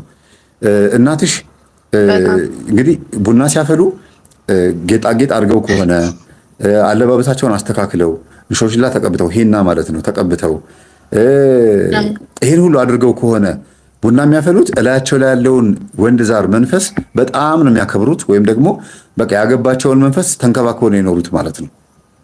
ይሄ ነው አንዱ። ሁለተኛ ደግሞ ሲያጠፉ እናትሽ ሲያጠፉ መንፈሱ እሳቸውን የሚቀጣበት መንገድ በሽታ ነው ወይስ ከሰው ጋር የሚያጣላቸው ወይስ ሀብትን ንብረት የሚያጠፋባቸው? የትኛውን የታዘብሹ ዛሬ? በቃ ሁሉ በጣም በሽታ እና ለቤት የሚሰራ ገንዘብ ሰው ነው የሰረቀባት። እስካሁን እህቶቼ ገንዘብ ሲልኩላት ገንዘባ የለም። በቃ አሁን በየቆሻሻ ቤት ነው የምትቀመጠው፣ ቆሻሻ ልብስ ነው የምትለብሰው። በቃ ገንዘብ አላጣችም። እህቶቼ ይልኩላት ግን ገንዘቡ ይጠፋል። በቃ አታውቅም።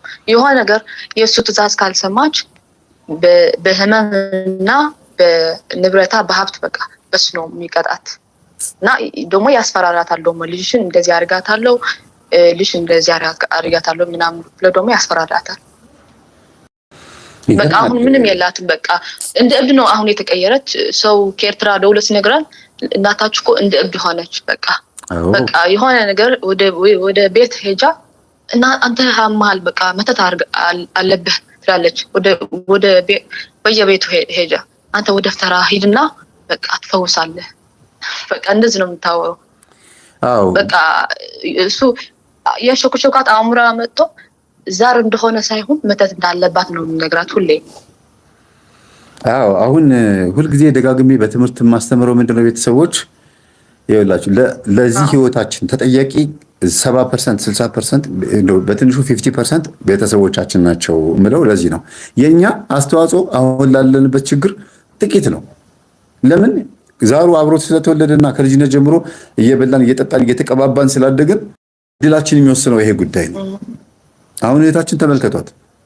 ኡጋንዳ ውስጥ የሆንሽው እርግጠኛ ነኝ ኡጋንዳ መኖር ፈልገሽ አይደለም አይደል? ወደ ውጭ ሀገር ለመሄድ እዛ ካምፕ ውስጥ ስላለሽ ነው አይደል? ወይም ደግሞ የሆነ ፕሮሰስ እያደረግሽ ስለሆነ እና ከሁለት ዓመት በፊት እኮ ደውዬ ነበር እኮ ወንድሜ ነው ፕሮሰስ ብሎ እየጠራን ለዚህ እዚህ ሲመጣ የሁሉ ሰው በጣም በ6 ወር ነው ወደ ዴንማርክ የሚሄዱ ሰው። ለኔ ግን ሪጀክት አሉኝ። እስካሁን 3 ዓመት አድርጌያለሁ ሪጀክት። በቃ በእድሌ ነው የገባኝ። ለኔ በእድሌ በወረቀቴ ነው የሚዘጋኝና በቃ ሽኖ ችግር እስካሁን በቃ ያለ ምንም ነው የተቀመጥኩት ዩጋንዳ። አሁን እንግዲህ አንቺ ወደ ውጭ ሀገር ለመሄድ ወይም ወደ አውሮፓ እና ወደ አሜሪካ ወደ ካናዳ ለመግባት ወደ አውስትራሊያ ለመግባት ያለሽ ፍላጎት ኡጋንዳ አስቀምጦሻል እንጂ ኡጋንዳ ውስጥ ላይፍሽን የመቀጠል አግብቶ እዛ የመኖር አብዛኞቹ 90% ኡጋንዳ ውስጥ ያሉት ኢትዮጵያውያኖች ወደ ውጭ ሀገር ለመሄድ ፕሮሰስ ውስጥ ያሉ ሰዎች ናቸው፣ በሌላ መንገድ ማለት ነው። እና ግን እድሜያችሁን እንዴት እንደሚያባክነው ግን እያየሽ ነው። በጣም እኔ በ19 ዓመት ነው እኮ ነው የመጣሁት ከኤርትራ።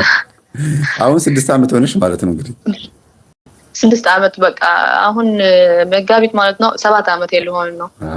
ያለ ምንም በቃ ኤርትራ ሆነሽ ቢሆን ኖሮ የ5 ዓመት ልጅ ታደርሽ ነበረ እንደው ቢያንስ በትንሹ። ኢትዮጵያ ውስጥ መተሽ ቢሆን ኖሮ እንደው ከአንዳንድ ኤርትራውያን ጋራ ወይም በቃ ብቻ ከሚመስሉሽ ጋራ ተቀራርበሽ የሆነ ላይፍ ትጀምሪ ነበረ። በትክክለኛው መንገድ ወደ ውጭ ሀገር እንደው ህጋዊ በሆነ መንገድ ሊሆን ይችላል፣ በሌላ መንገድ ፕሮሰስሽ ባይበላሽና ነገሮች ቢስተካከሉ ይሄኔ በዚህ እድሜሽ የ2 ዓመት ልጅ ምናምን የ3 ዓመት ልጅ ታደርሽ ነበረ። የትዳር ሰው ከሆንሽና እንደገባሽ የምታገቢ ከሆነ ማለት ነው። ግን አሁንም መቼ ፕሮሰሱ እንደሚያልቅ አታውቂውም። የሴት ልጅ እድሜ ደግሞ በጣም በጣም ትንሽ ናት። አግብታ ወልዳ ወግ ማድረግ የምታይበት ጊዜ ከዛ በኋላ ከ45 ዓመት በኋላ የወለደቻቸው ልጆቿን በእንክብካቤ ያሳደገቻቸው ልጆቿን ወግ ማድረግ የምታይበት፣ ትምህርት ሲጨርሱ ግራጁዌት የምታደርግበት፣ ሲያገቡ የምትድርበት ምናምን እድሜዋ ነው። ከ45 ዓመት በተለይ ከ40 ዓመት በፊት ግን ያለው እድሜዋ ግን በጣም ብዙ ነገር የምትሯሯጥበት ነው። እና አሁን አንቺ ወደዛ እየተጠጋሽ ነው። ከ10 ዓመት በኋላ እኮ 35 ነሽ። እና ይሄ መንፈስ ይኸውልሽ ብዙ ጊዜ ያዘገያል። ብዙ ጊዜ ደግሞ እንድትሰደዱ የሚያደርገው መንፈስ በብርሃን በምንም ሄዳችሁ አገራችሁ ሆናችሁ ውጭውን ስትናፍቁ እሱ ሀገር መሆናችሁ በቃ ብቻ መቼ የተረጋጋ ነገር እንደምታገኙ እግዚአብሔር እንግዲህ ይፍታላችሁ። እኔ አሁን በጣም እያሳዘነኝ ያለው ይሄ ነው። አገር ውስጥ ካሉት ሰዎች እኩል ውጭ ሀገርም ያሉ ሰዎች ቁጥራቸው ተመሳሳይ ነው ይባላል። በትንሽ ነው የሚለያየው። እንደ ስደት አይደለም የማየው፣ እንደ ኤክስፒሪያንስ እንደ ላይፍ ኤክስፒሪያንስ ነው። ግን ሰው በሄደበት ቦታ እያንዳንዱን ህይወቱን እየፈተነ እግዚአብሔር ሆይ የእኔ መጨረሻ ምንድን ነው? አንድ ነገር በህይወቴ ላይ አምጣና ይሆን ነገር በቃ በለኝ። ትዳርም ከሆነ ማገባው እዚህ ነው፣ የት ነው፣ ውጭ ሀገር ነው፣ ልመለስ ምናምን ብሎ መጠየቅ አንድ ነገር ነው። ቁርጥ ውሳኔ መወሰን ድረስ ከመጣ አይቀርማ አልመለስም ብሎ ስትይ 5 ዓመት መጣ፣ 6 ዓመት መጣ፣ አሁን ደግሞ 10 ዓመት ይመጣል። 3 ዓመት ስትሄጂ 10 ዓመት ይሆናል ማለት ነው። ስለዚህ ከመጣሁ አይቀር እዚህ ደርሼማ እንዴት እመለሳለሁ የሚለው ነገር እድሜን ነው የሚገፋው። አስቢበት፣ ካሁኑ አስቢበት። እና የኔ አሁን የተከራየ ሰው ደህና ዕቃ አይገዛም ይባላል። ወይም ወደ ውጭ ለመሰደድ ያሰበ ሰው ከገጠርም ከክፍለ ሀገርም መጥቶ አዲስ አበባ ላይ ቤት ሲከራይ መቼም የሚገራርሙ ዕቃዎች አይገዛም። ሁልጊዜ የሚያስበው ሌላ ሀገር ላይ ሄዶ እፎይ እስከሚል ድረስ ስለሆነ የኔ የሚለው ነገር አይኖረውም። ኢቭን የሚያድርበት ቤት የሚተኛበት አልጋ ሁሉ እንደ ንብረት እንደ ባለቤትነት አይሰማውም። ደግሞም አይደለም የራሱም አይደለም። አንቺም የኔ የምትይው ነገር እስኪኖርሽ ድረስ ውስጥሽ አያርፍም እና ካሁኑ ሴትነትሽን አስቢበት። እድሜሽ ሄዷል። አበባ የሆነው እድሜሽ እንዳያልፍ ጥንቃቄ አድርጊ እና ወደኋላ መለስ ካለብሽ መመለስ እኮ አንድ ጊዜ ጥሩ ነው። ኔትወርክ ተቋርጧል መሰለኝ። ሄሎ እየሰማ ነው? አንቺ ጋር አይደለም ላይቭ ላይ ነው። አሁን መጣ። ኔትወርክ ተቋርጦ ነበረ።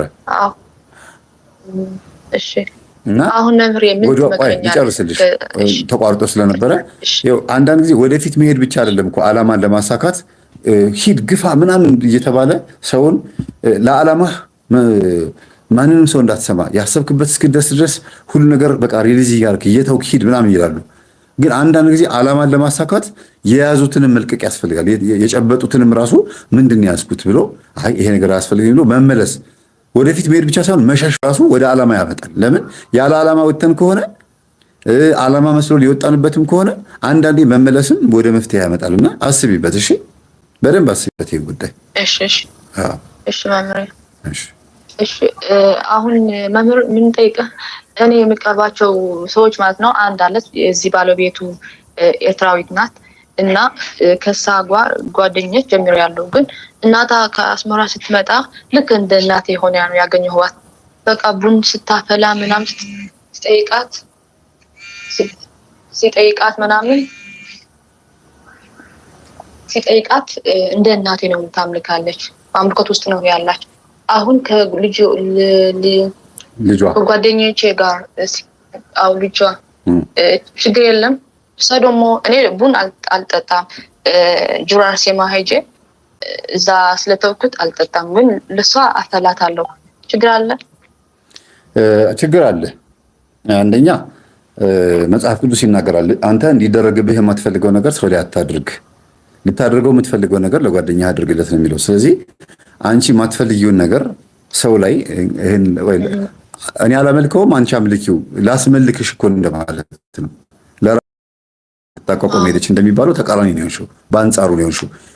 እሱ እዚህ ነገር እንድትላቀቅ ነው ማድረግ ያለብሽ እንጂ የአምልኮቷ ተሳታፊ የመንፈሱ ተባባሪ መሆን የለብሽም አይደለ? ለምሳሌ አንቺ ንስሐ መግባት ፈልገሽ ታይት ሱሬ ጥብቅ ያለ ምናምን አካልን የሚያሳይ ግልጥጥ ያለ ሂማን ሄር አንዳንድ ነገሮች አልፈልገውም በቃ እኔ ንስሐ ገብቻለሁ ብለሽ ያንን ማቃጠልና መጣል ነው እንጂ ያለብሽ። ለሴት ጓደኛሽ ብትሰጫት ምንድነው ንስሐነቱ? አንቺ አልፈልገውም ብለሽ ንጹህ ሆነሻል፣ ጓደኛሽን አበላሸሻት። ልክ እንደዛ ነው ለሴትዮዋ ይሄን ቡና ስታፈይ አንቺ አትጠጪውም፣ አንቺ አትፈልጊውም፣ ግን እናትሽ እንደሚያመልኩት አይነት መንፈስ ያለባት ሴትዮዋ ለሷ ቡና እያፈላሽላት ነው ያለሽው። ይሄ ማለት ለጠንቋይ ዶሮ ሲያርዱ አንገቱን ሊያዝልሽ ወይ አምጪ እግሩን ሊያዝልሽ ብሎ መተባበር እንደማለት ነው። ታይ ማለት ሲገባሽ ስለዚህ ትብብር ነው የሚሆንብሽ። ይሄ አያስፈልግም። ትቀየምሽ፣ ትቆጣ፣ ትናደር፣ ትርገምሽ፣ አንቺ በእግዚአብሔር ታጠሪና ተይ ብለሽ መቆጣት ነው። አንቺ ላይ ሆኖ እግዚአብሔር ይቆጣ፣ አንቺ ላይ ሆኖ እግዚአብሔር ይገስጽ፣ ወይም አንቺ ላይ ሆኖ እግዚአብሔር ይምከር እንጂ እንዴት አንቺ ላይ ሆኖ ሰይጣን ትተባበሪያለሽ? ያ መሆን የለበትም። እሺ አሁን ተረዳኝ። የመጨረሻ ጥያቄ መምህር ያለኝ እንደ እግዚአብሔር ፍቃድ ለጃንዋሪ እንትን ፕሮግራም አድርገናል ከፍቅረኛ ጋር እናገባ ማለት ነው። ግን ከመግባቴ በፊት ልታመክረኝ ትንሽ የፈለኩት እና የእሱ አባትና እናት የተለያዩ ናቸው። ሲጠይቀው ምናምን እና የእሱ እናት አይነ ጥላ ወንድ ወይ ዘር ወንድ እንዳላት ነው የተረዳሁት። ከዛ አሁን አብረን ነው የምንጸልየው፣ ማታ ማታ አብረን እንጸልያለን ማለት ነው። ግን ትንሽ በቃ ምክር ጥሩ ነው። አብራችሁ ናችሁ ያላችሁት? አይ እሱ አንጎላ ነው ያለው። ካገባሁት ወደ አንጎላ ነው የሚሄደው። እኔ ግን በቃ ትንሽ ላስፈራኝ በቃ የሆነ አሁን ሳታገቢው በፊት ያለውን ልምከርሽ። ከዛ ካገባሽ በኋላ በውስጥ በኩል አግኝቼሽ የቅድመ ጋብቻና የድህረ ጋብቻ ምክር ብሰጥሽ ደስ ይለኛል። ግን አሁን ለህዝቡ የሚጠቅም የተወሰነ ነገር ልናገር። ህዝብ ፊት የማይነገሩ ነገሮች አሉ። አንዳንድ ጊዜ ለባልና ለሚስት ብቻ የሚነገር በአደባባይ ስናስተምረው አባቶቻችን ካህናት ናቸው ይሄን ያስተማሩ። ለእኔ ራሱ የጋብቻ ትምህርት ሳስተምር ምን ብዬ ላስተምራቸው? እኔ ማውቀው ይሄን ነው ስላቸው እኛ በግል በውስጥ ምን መክራቸው ምክር አለ። አንዳንድ ጊዜ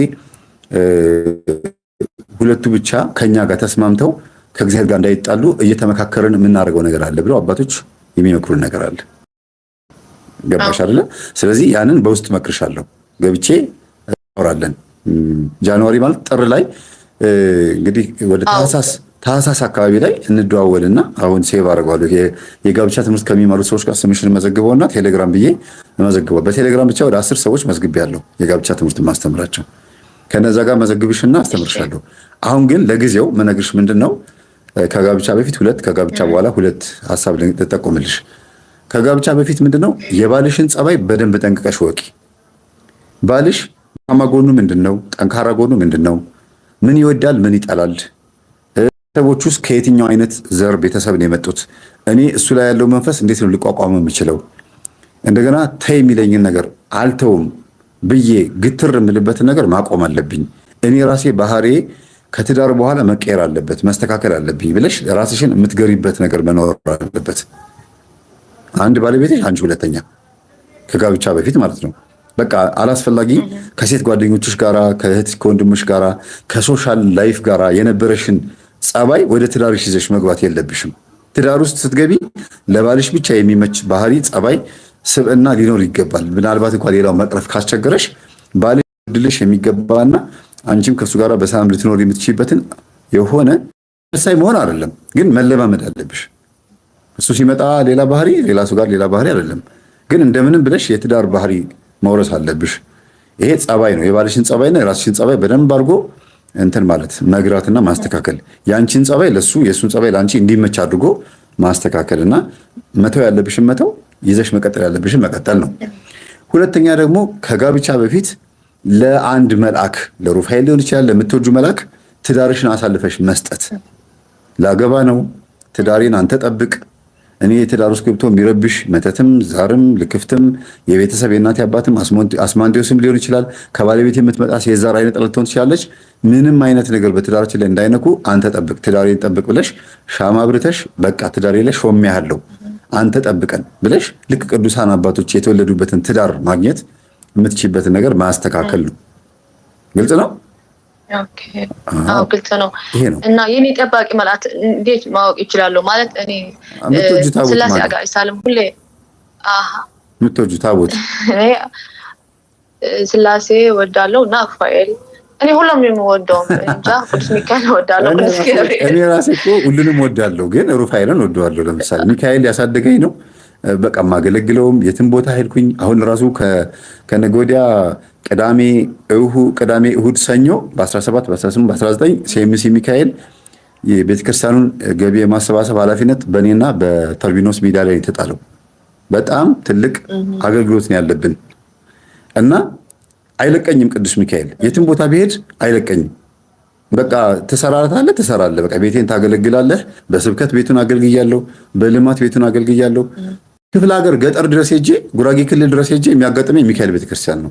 አይለቀኝም። ግን የምወደው ቅዱስ ሩፋኤልን ነው። ያ ማለት ሚካኤልን ጠለዋለሁ ማለት አይደለም። ሚካኤልን እያገለገልኩት ሩፋኤልን ደግሞ በምጠይቀው እየጠየቅኩት አብረን ያለ ነው። አንቺ የምትወጁ ታቦት የቱ ነው ስል የምትጠይው ታቦት አለ ማለት አይደለም። አይደለም እንትን ቅዱስ እኔ ለስላሴ አጋዕዝተ ዓለም ስለምናቸው በቃ በእለተ ቀናቸው ስለምናቸው ይደረግኝ ባለው።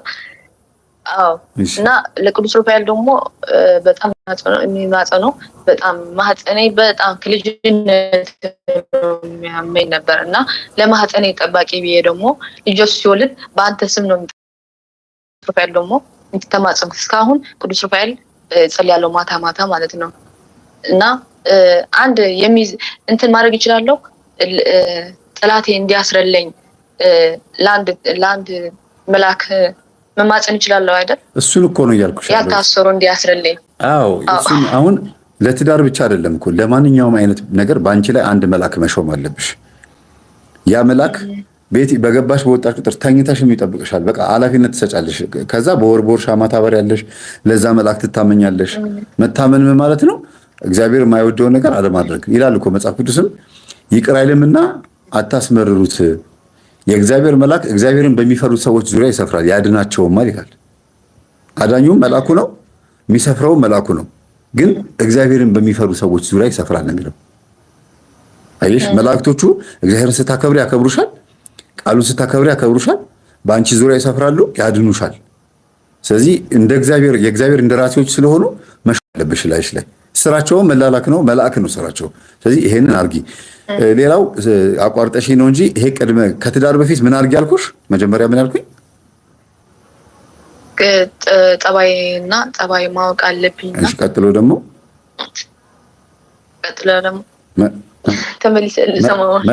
መልአክ መሾም፣ ኃላፊነት መስጠት ለአንድ ታቦት። መልአክ ብቻ አይደለም፣ ቅዱስም አርሴማም ድንግል ማርያምን መድኃኔዓለም ሊሆን ይችላል። ብቻ ለአንድ ጻድቅ፣ ለአንድ ቅዱስ፣ ለአንድ ኃይል ያንን ትዳርሽን አሳልፈሽ ስጪ። ጠብቅ ብለሽ አልቅሰሽ ማስጠበቅ አደራ ማለት ነው። ባንክ እንደማለት ነው። በቃ ባንክ ገንዘብሽን አስቀምጠሻል፣ ቡክ ይዘሽ ስትሄጂ ታወጫለሽ። ኃላፊነት አለብሽ እና ልክ እንደዛ ነው። ከጋብቻ በኋላ ያለውን ደግሞ ሁለቱን ልንገርሽ። ከተጋባችሁ በኋላ ምን ከፊት ለፊት ምን እንደሚያጋጥምሽ እየሳልሽ እንዲህ ሊሆን ይችላል፣ እንዲህ ሊያጋጥመኝ ይችላል እየሳልሽ መሄድና ምን እንደሚያጋጥምሽ እየተጠራጠርሽ መሄድ ይለያያል። ለምሳሌ ባሌ ካገባሁት በኋላ ጸባዩ ሊቀይርብኝ ይችላል፣ ሴት ጋር ቺት ሊያደርገኝ ይችላል፣ ወይም ደግሞ ሊጠጣ ይችላል ምናምን እያልሽ ነገሮችን በክፉ ነገሩ አይደለም ማሰብ ያለብሽ። እንዲህ ያለ ነገር እንኳን እንዳይመጣ በር መዘጋጋት ነው መጀመሪያ ከአንቺ፣ ከዛ ከባለቤትሽ ምንም አይነት ነገር ክፍተት እንዳይኖር በየጊዜው ቁጥጥር ማድረግ፣ ኤክስና ራይት ማዘጋጀት። ያ ማለት እርማት ማድረግ፣ ተይ የሚልሽን ነገር ካልተውሽው ትዳር ውስጥም ሆነሽ ያን ነገር ማስተካከል ነው የመጀመሪያው። ሌላ ሁለተኛ ጓደኛ አለማምጣት ቤት ውስጥ። ጓደኛሽ ባልሽ ነው፣ ወንድምሽ ባልሽ ነው፣ አባትሽም ፍቅረኛሽም ሁሉ ነገርሽም በቃ ባልሽ ነው። ስለዚህ ብዙ ጓደኛ አለማብዛት፣ የሴት ጓደኛም አለማምጣት፣ ባልሽ ላይም ፈተና አለመሆን። ቀጥሎም ደግሞ ቤተሰቦችሽ ጣልቃ እንዲገቡ አለመፍቀድ። በትዳር ላይ ሰው መጣ ነገር መጣ ነው። ብትጣሉም ምንም ብትሉም ሁለታችሁ ተራርማችሁ ተዋውቃችሁ እናንተ ናችሁ። እንዴት የማያውቃችሁ ሰው ያስታርቃችኋል? የምትተዋውቁ እናንተ ተጣልታችሁ የማያውቃችሁ ሰው እንዴት ያስታርቃችሁ? እኔ እኮ ትዳር ላይ የሚገርመኝ ይሄ ነገር ነው። የሚተዋውቁ ባልና ሚስቶች ተጣልተው የማያውቋቸው ሰዎች መጥተው አንተም ተው አንቺም ተው ይሏቸዋል። ተቃራኒ እኮ ነው። እና እንዲያውም ሰው ሊያጣላችሁ ሲመጣ እኔ እኮ ባሌን አውቀዋለሁ፣ እኔ እኮ ሚስቴን አውቃታለሁ ነው ማለት ያለባችሁ። ስለማታውቃት ነው ሚስቴን አድርገው እንኳን ቢሆን እኔ ገጠሜ ላይ ነግሬያቸዋለሁ። ወዳ አይደለም ወይም ወዱ አይደለም ብለው ከባቴ አበሳ ወይም ገበናን ሸፋኝ ኃጢአትን ሸፋኝ የሚሆኑ ባለትዳሮችም አሉ። ከዛ በኋላ እንደዛ በማድረጓ ባልየው ወይም ሚስትየዋ በጣም ይሰማቸዋል። ለምሳሌ ባሏ ከሆነ ገበናዋን የሸፈነላት ባየችው ቁጥር አንገቷን ትደፋለች። ሰው ፊት አላዋረዳትም። እነዛ ሰዎች ከሄዱ በኋላ ትዳሩ እንዲቀጥል ምክንያት ሆኗልና ታፍራለች። እንደገና ስርዓቷን ትይዛለች። ወደ መጥፎ ቦታ አትሄድም። እሷም ደግሞ ልክ እንደዚሁ ባሏ አመንዝሮ ከሆነ አይ የኔ ባል እንደዚህ አያደርግም፣ አርጎም ከሆነ ታሞ ነው ወዱ አይደለም ይቅር ብየዋለሁ ስትይ ጠላቶችሽን ታሳፍሪያለሽ፣ አጋንንትን ታሳፍሪያለሽ፣ እግዚአብሔርን ታስደስቻለሽ፣ ባልሽም ደግሞ ትገሪዋለሽ። ብዙ እኮ በአንድ ድንጋይ አራት ወፍ እኮ ነው የምትመጪው።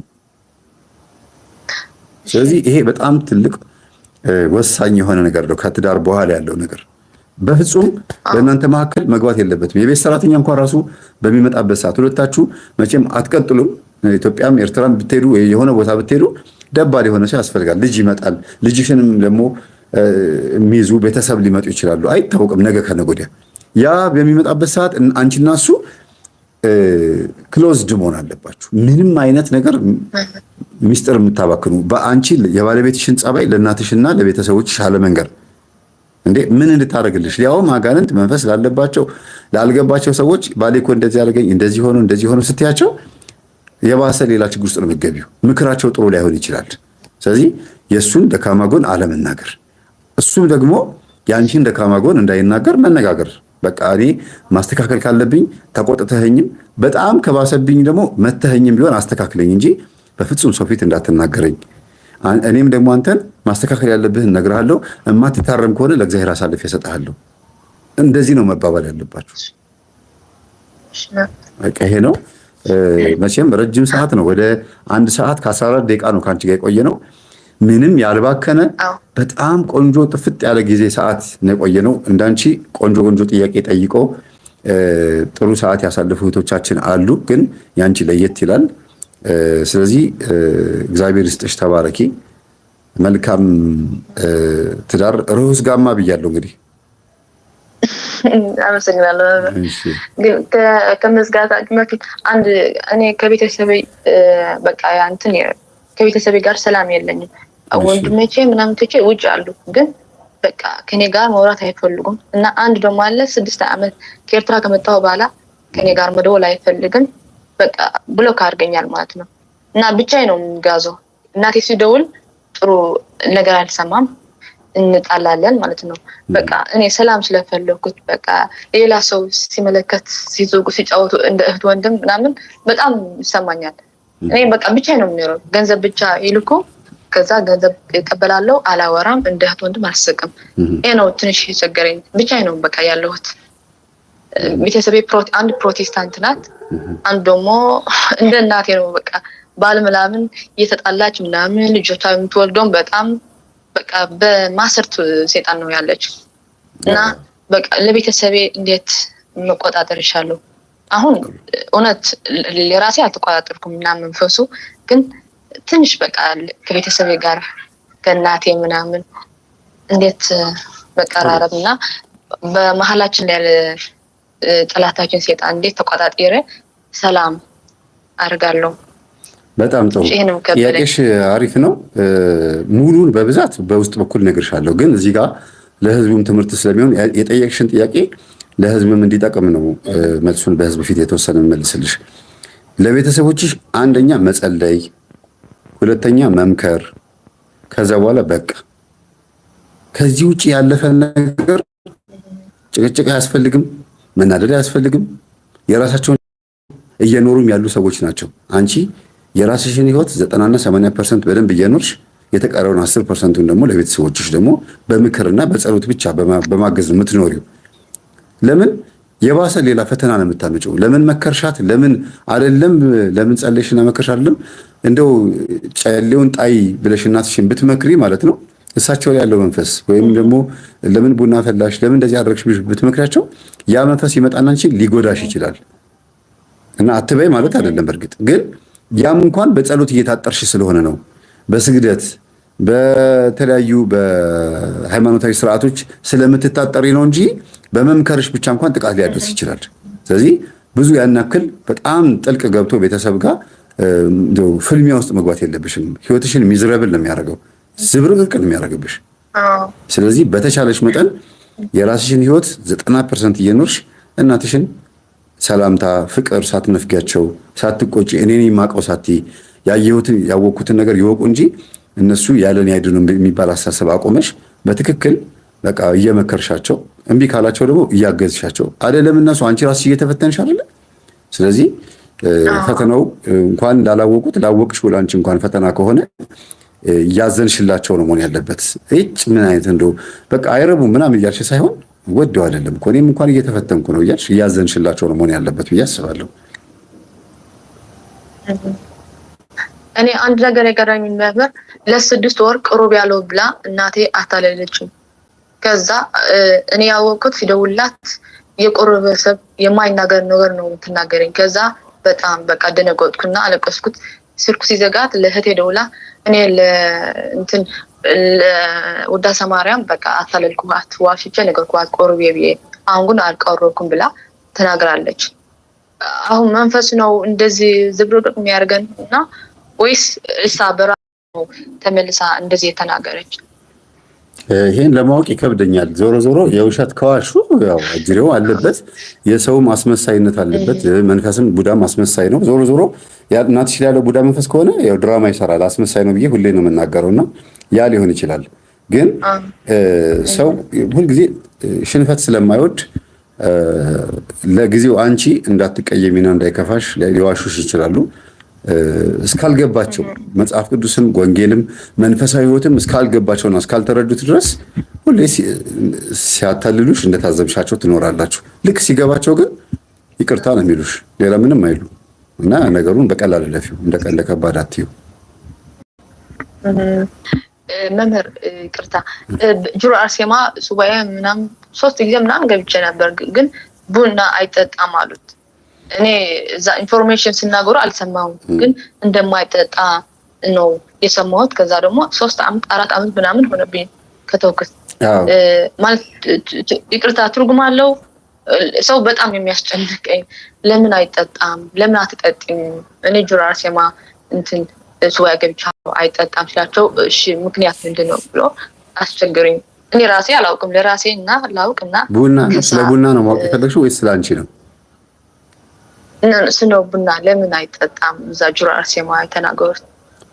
እንደገና እኔ ቶታል ነው የተውኩት እና ቡና እንዳምልኩት በእናቴ ስለምታመልክ በዛ ነው የጠላሁትና ከዛ ጁራ አርሴማ ሲሄድ ደግሞ በቃ ሲናገሩኝ በቃ ጠላሁት። እንደ ገዳሙ ቃል ኪዳን ይለያያል። ለምሳሌ አንዳንድ ገዳማት ላይ ከበሮ አይመታም፣ በቃ ከበሮ እንዳይነካ የታገደበት ገዳም አለ አይደለም ቡና። እንደገና ደግሞ ቃል ኪዳን ለቅዱሳኖች የተገባው ቃል ኪዳን ይወስነዋል እንደ ሀገሩ ጸባይ። አገሩ ላይ በቡና ምክንያት ህዝቡ ባለዛር ከሆነና ቃልቻ ከሆነ ወይም በጣም በባዕድ አምልኮ የተበከለ ከሆነ እዛ አካባቢ ያሉት ቅዱሳን ያወግዛሉ። በፍጹም ቡና ጠጥታችሁ እንዳትገቡ ይላሉ። ትናንትና አቤል የወይኗ ልጅ የሆነ ቪዲዮ እያሳየ ነበረ እና ምንድነው የሆነች ሀገር ስሟ ለጊዜው አላስታውሳትም 24 ሰዓት ሙሉ ፀሐይ የሚወጣባት ሀገር ነች። 3 ወር ሙሉ እንደገና ደግሞ የተቀረው 7 ወር ነው 6 ወር ደግሞ ፀሐይ አትወጣም ጨለማ ነው የሚሆነው ይላል። እና ምን አለ እዛ ሀገር በጣም በረዶ ስላለ በጣም ብዙ ሰዎች ለመኖር ሲቸገሩ ያረገዘች ሴት እዛ ሀገር እንዳትወልድ ይከለከላል። እና መቀበርም አይቻልም መውለድም አይቻልም እዛ ሀገር ላይ ክልክል ነው አለ። ሌላ ሀገር ሄደው ወልደው አራሶቹ እዛ አገግመው ነው የሚመጡት። ለምን? ብርዱ ከባድ ስለሆነ። እንደ ሀገሩ ጸባይ ህግ ይወጣል ነው ልልሽ የፈለኩት።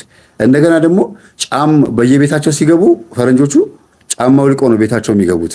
ምንድነው ሲባል ባህል ነው፣ ካልቸር ነው፣ የሀገሩ ባህል ነው። በሚኒስቴር ደረጃ እንኳን ጫማ አውልቀው ነው ፓርላማ የሚገቡት ብሎ ሲናገር ነበረ። ለምንድነው ሲባል አምልኮ አይደለም ባህል ነው ተባለ። ግን እንደ ባህል ሆኖ የመጣው መጀመሪያ የዛሬ 100 ዓመትም የዛሬ 200 ዓመትም የነበሩት የዛች ሀገር ነዋሪዎች የበረዶ ጫማ ሹልሹል ጫማ አድርገው በበረዶ ሲጓዙ ቆይተው ቤታቸው ሲገቡ የቤታቸውን መሬት እየበሳ ስላስቸገራቸው ጫማቸውን እያወለቁ ስለሚገቡ ነበር ይሄ ስርዓት የተጀመረው።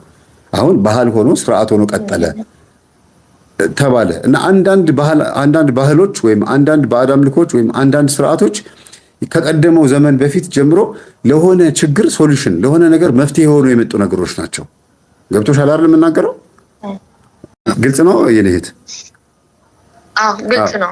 ስለዚህ ቡና እዛ ሀገር ላይ ጅሩ አርሴማ አካባቢ ያሉ ሰዎች ቡና በቅዱሳን በኩል ተወግዟል፣ ወይም ገዳሙ በቃ ቡና የጠጣ ሰው እንዳይገባ አውግዟል ማለት ነው።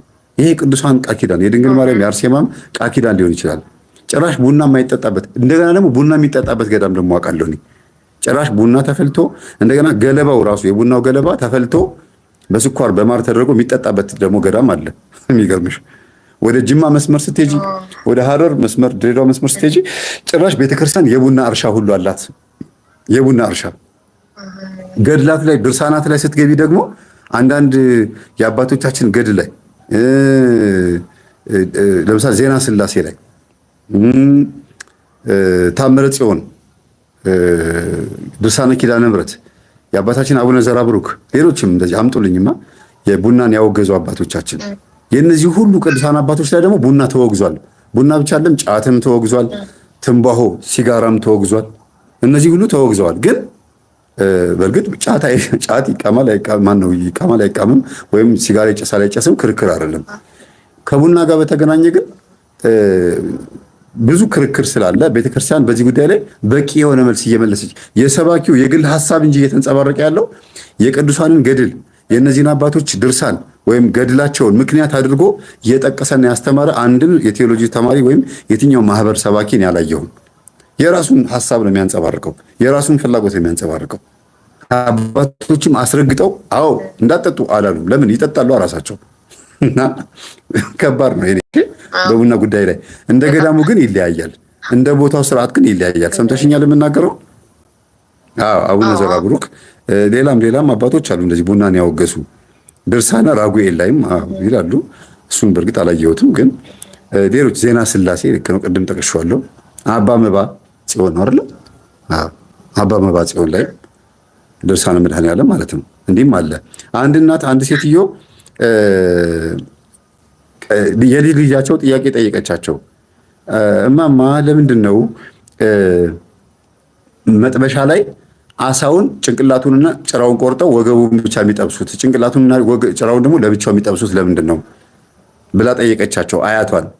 እንዴ እናትሽ ምን አለችሽ ሲሏት፣ እናቴማ ባህል ነው ወግ ነው ከእናት ከጥንት ከቅድመ አያት ጀምሮ የመጣ ስርዓት ነው፣ ይሄ እንደዚህ ነው በቃ ማድረግ ያለብን ብላ ይኸው ስንት ዓመት ሙሉ አሳው ሲመጣ ጭራቱን ለብቻ ጭራውን ለብቻ ወገቡ ለብቻ ነው የሚጠበሰው ብላ አለቻቸው። አንቺ ስለምን ይመስልሻል ስትባል፣ አይ ሌላም አጎቴን ጠይቄ እንደዚሁ ነው ያለኝ አለች። ግን እናትየዋ ሳቁና በአክሽ እኔ መጥበሻው አልበቃ ስላለኝ ነው አሉ። መጥበሻው ጠበብ ስላለብኝ እንዲችልልኝ ነው ጭንቅላቱን ቆርጬ ጭራውን ቆርጬ መጠብሰዋሉ። እና አንዳንዴ ችግር ሆኖባቸው የጀመሩትን ስርዓት ልጆቻቸው ግን እንደ ባህል አድርገው ይዘውት ይቀጥላሉ ነው። እሺ ወደ አዳል የሚባል ሀገር ታውቂያለሽ? ወደ ድሬዳዋ መስመር ምናልባት አንቺ አዲስ አበባ ኢትዮጵያን አታውቂያትም? አዳል የሚባል ሀገር አለ። እንደ ሀገር እናከብራለን። ስሙ የወጣው ለምን እንደሆነ ቢነገረኝ ደስ ይለኛል። አዳል የተባለው ለምን ግን በዛ መስመር ላይ ያሉት አገራቶች አብዛኞቹ እዛ አካባቢ ያሉት ሰዎች እኔ ጋርም ሲመጡ እኔም እንደማውቀው ከሆነ በእርግጥ ወደ ድሬዳዋና ሀረር አካባቢ አልሄድኩም፣ ግን አንጃብባለሁ ዙሪያዋን እና ምንድነው ቡና እዛ አካባቢ ተወግዟል። በተለይ ወደ አባ ሳሙኤል ገዳም ዋልድባ ማለት ማን ነው ዋልድባ አልኩኝ፣ አቡነ ሳሙኤል ዘደብረ ወገግ የአሰቦት ስላሴ ማለት ነው። አሰቦት ስላሴ አካባቢ ወደ አሰበ ተፈሪ መስመር ቡና ተወግዞ ነበረ የሆነ ዓመት ላይ የሆኑ ዘመን ላይ። ለምን አብዛኛዎቹ ቃልቻዎችና ባለዛሮች በቡና እያደረጉ ያሟርቱ፣ ይጠነቁሉ፣ ብዙ ነገር ያደርጉ ነበረ። ስለዚህ ቡና እዛ አካባቢ ላይ ተወገዘ ማለት ነው። አሁን ደግሞ እንደገና ደግሞ ተነስቶ ደግሞ ሌላ ክርክር እየሆነ ነውና የኢትዮጵያ ምርታችን ነው የኢትዮጵያ ኩራት ነው እየተባለ ነው። እንግዲህ ይሄ እንደ ሀገር ምርት ስታዩ ነው። ስለዚህ በቡና ጉዳይ ላይ ይሄ ነው። ሌላው ቡና ሲበቅል ባህታውያን ሲያስተምሩ ማለት ነው። ቡና ሲበቅል፣ ጫት ሲበቅል፣ ትንባሆ ሲበቅል ማን ነው ጌታ ሲሰቀል እነዚህ በቅለዋል ይላሉ። ግን እንደዚህ ብሎ ነገር ይሄ አባቶቻችን ያስተማሩት ትምህርት ነው ብዬ አላስብም።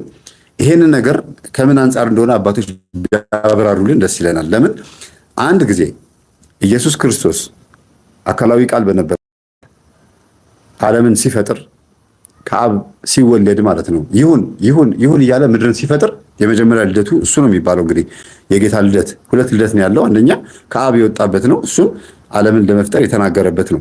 ሁለተኛ ደግሞ ከድንግል ማርያም የተወለደበት ነው።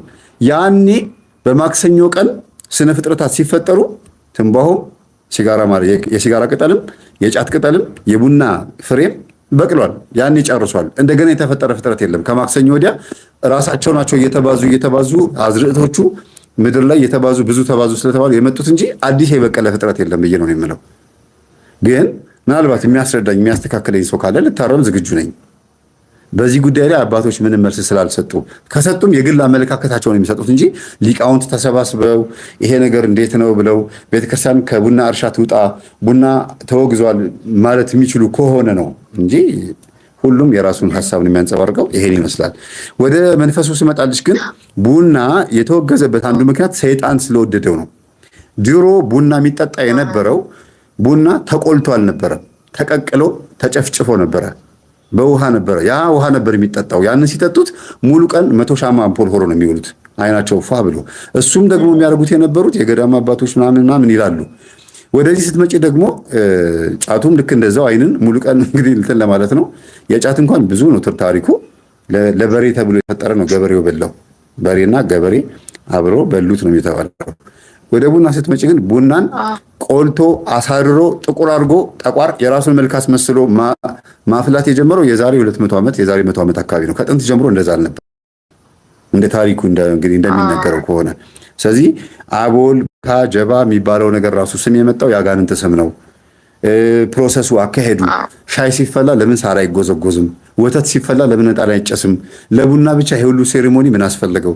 ትንሽዬ ስኒ ፉት ለምንላት ብዙ ፕሮሰስ አለው። እንደገና ሰዓት ይፈጃል፣ ረጅም ሰዓት ይሄ ስራ ያስፈታል የሚለው ነገር እንዳለ ሆኖ ብቻ ሰይጣን በዛ ፕሮሰስ ውስጥ ብዙ ነገር ጥንቆላ አስለምዷል። ይሄ አተላን እያዩ እድልን ማንበብ፣ ስኒ ዘቅዛቅ የሚባሉት እንደገና ቡናው ተፈልቶ ደጅ ላይ እየደፉ ለመንፈሱ መጥሪያ ማድረግ።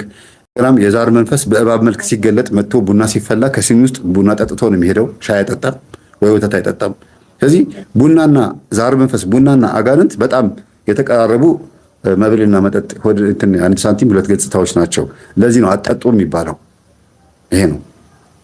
አዎ መምህር፣ አንድ ነገር እናቴ ኢትዮጵያ መጥታ ነበር ከ3 ዓመት በፊት እና ብዙ ጉዞ ስትሄድ ስለማሚያቻት ቡና ቆልታ ነው የምትበላው። በባስ ውስጥ ምናምን ካለች በቃ ትበላለች። እና አንድ ቀን ደግሞ ወደ ባህር ዳር ወሰድኳት። ከዛ ሲወስዳት ጀበና ምናምን ይዛ ሄደች። እኔ እንደማይፈቀድ አውቃለሁ፣ ግን ልትሄድ ቢለ ነው ዝም ብዬ ይዤ ያልኩት። ከዛ እዛ አሉ ሴቶች የሚፈትሹ ዕቃ አለ አይደል? ከዛ ሲፈትሹ የቡን ዕቃ ሲኒ ምናምን አየት። ከዛ ይሄ አይገባም አሏት። በቃ እዛው ተነሳ።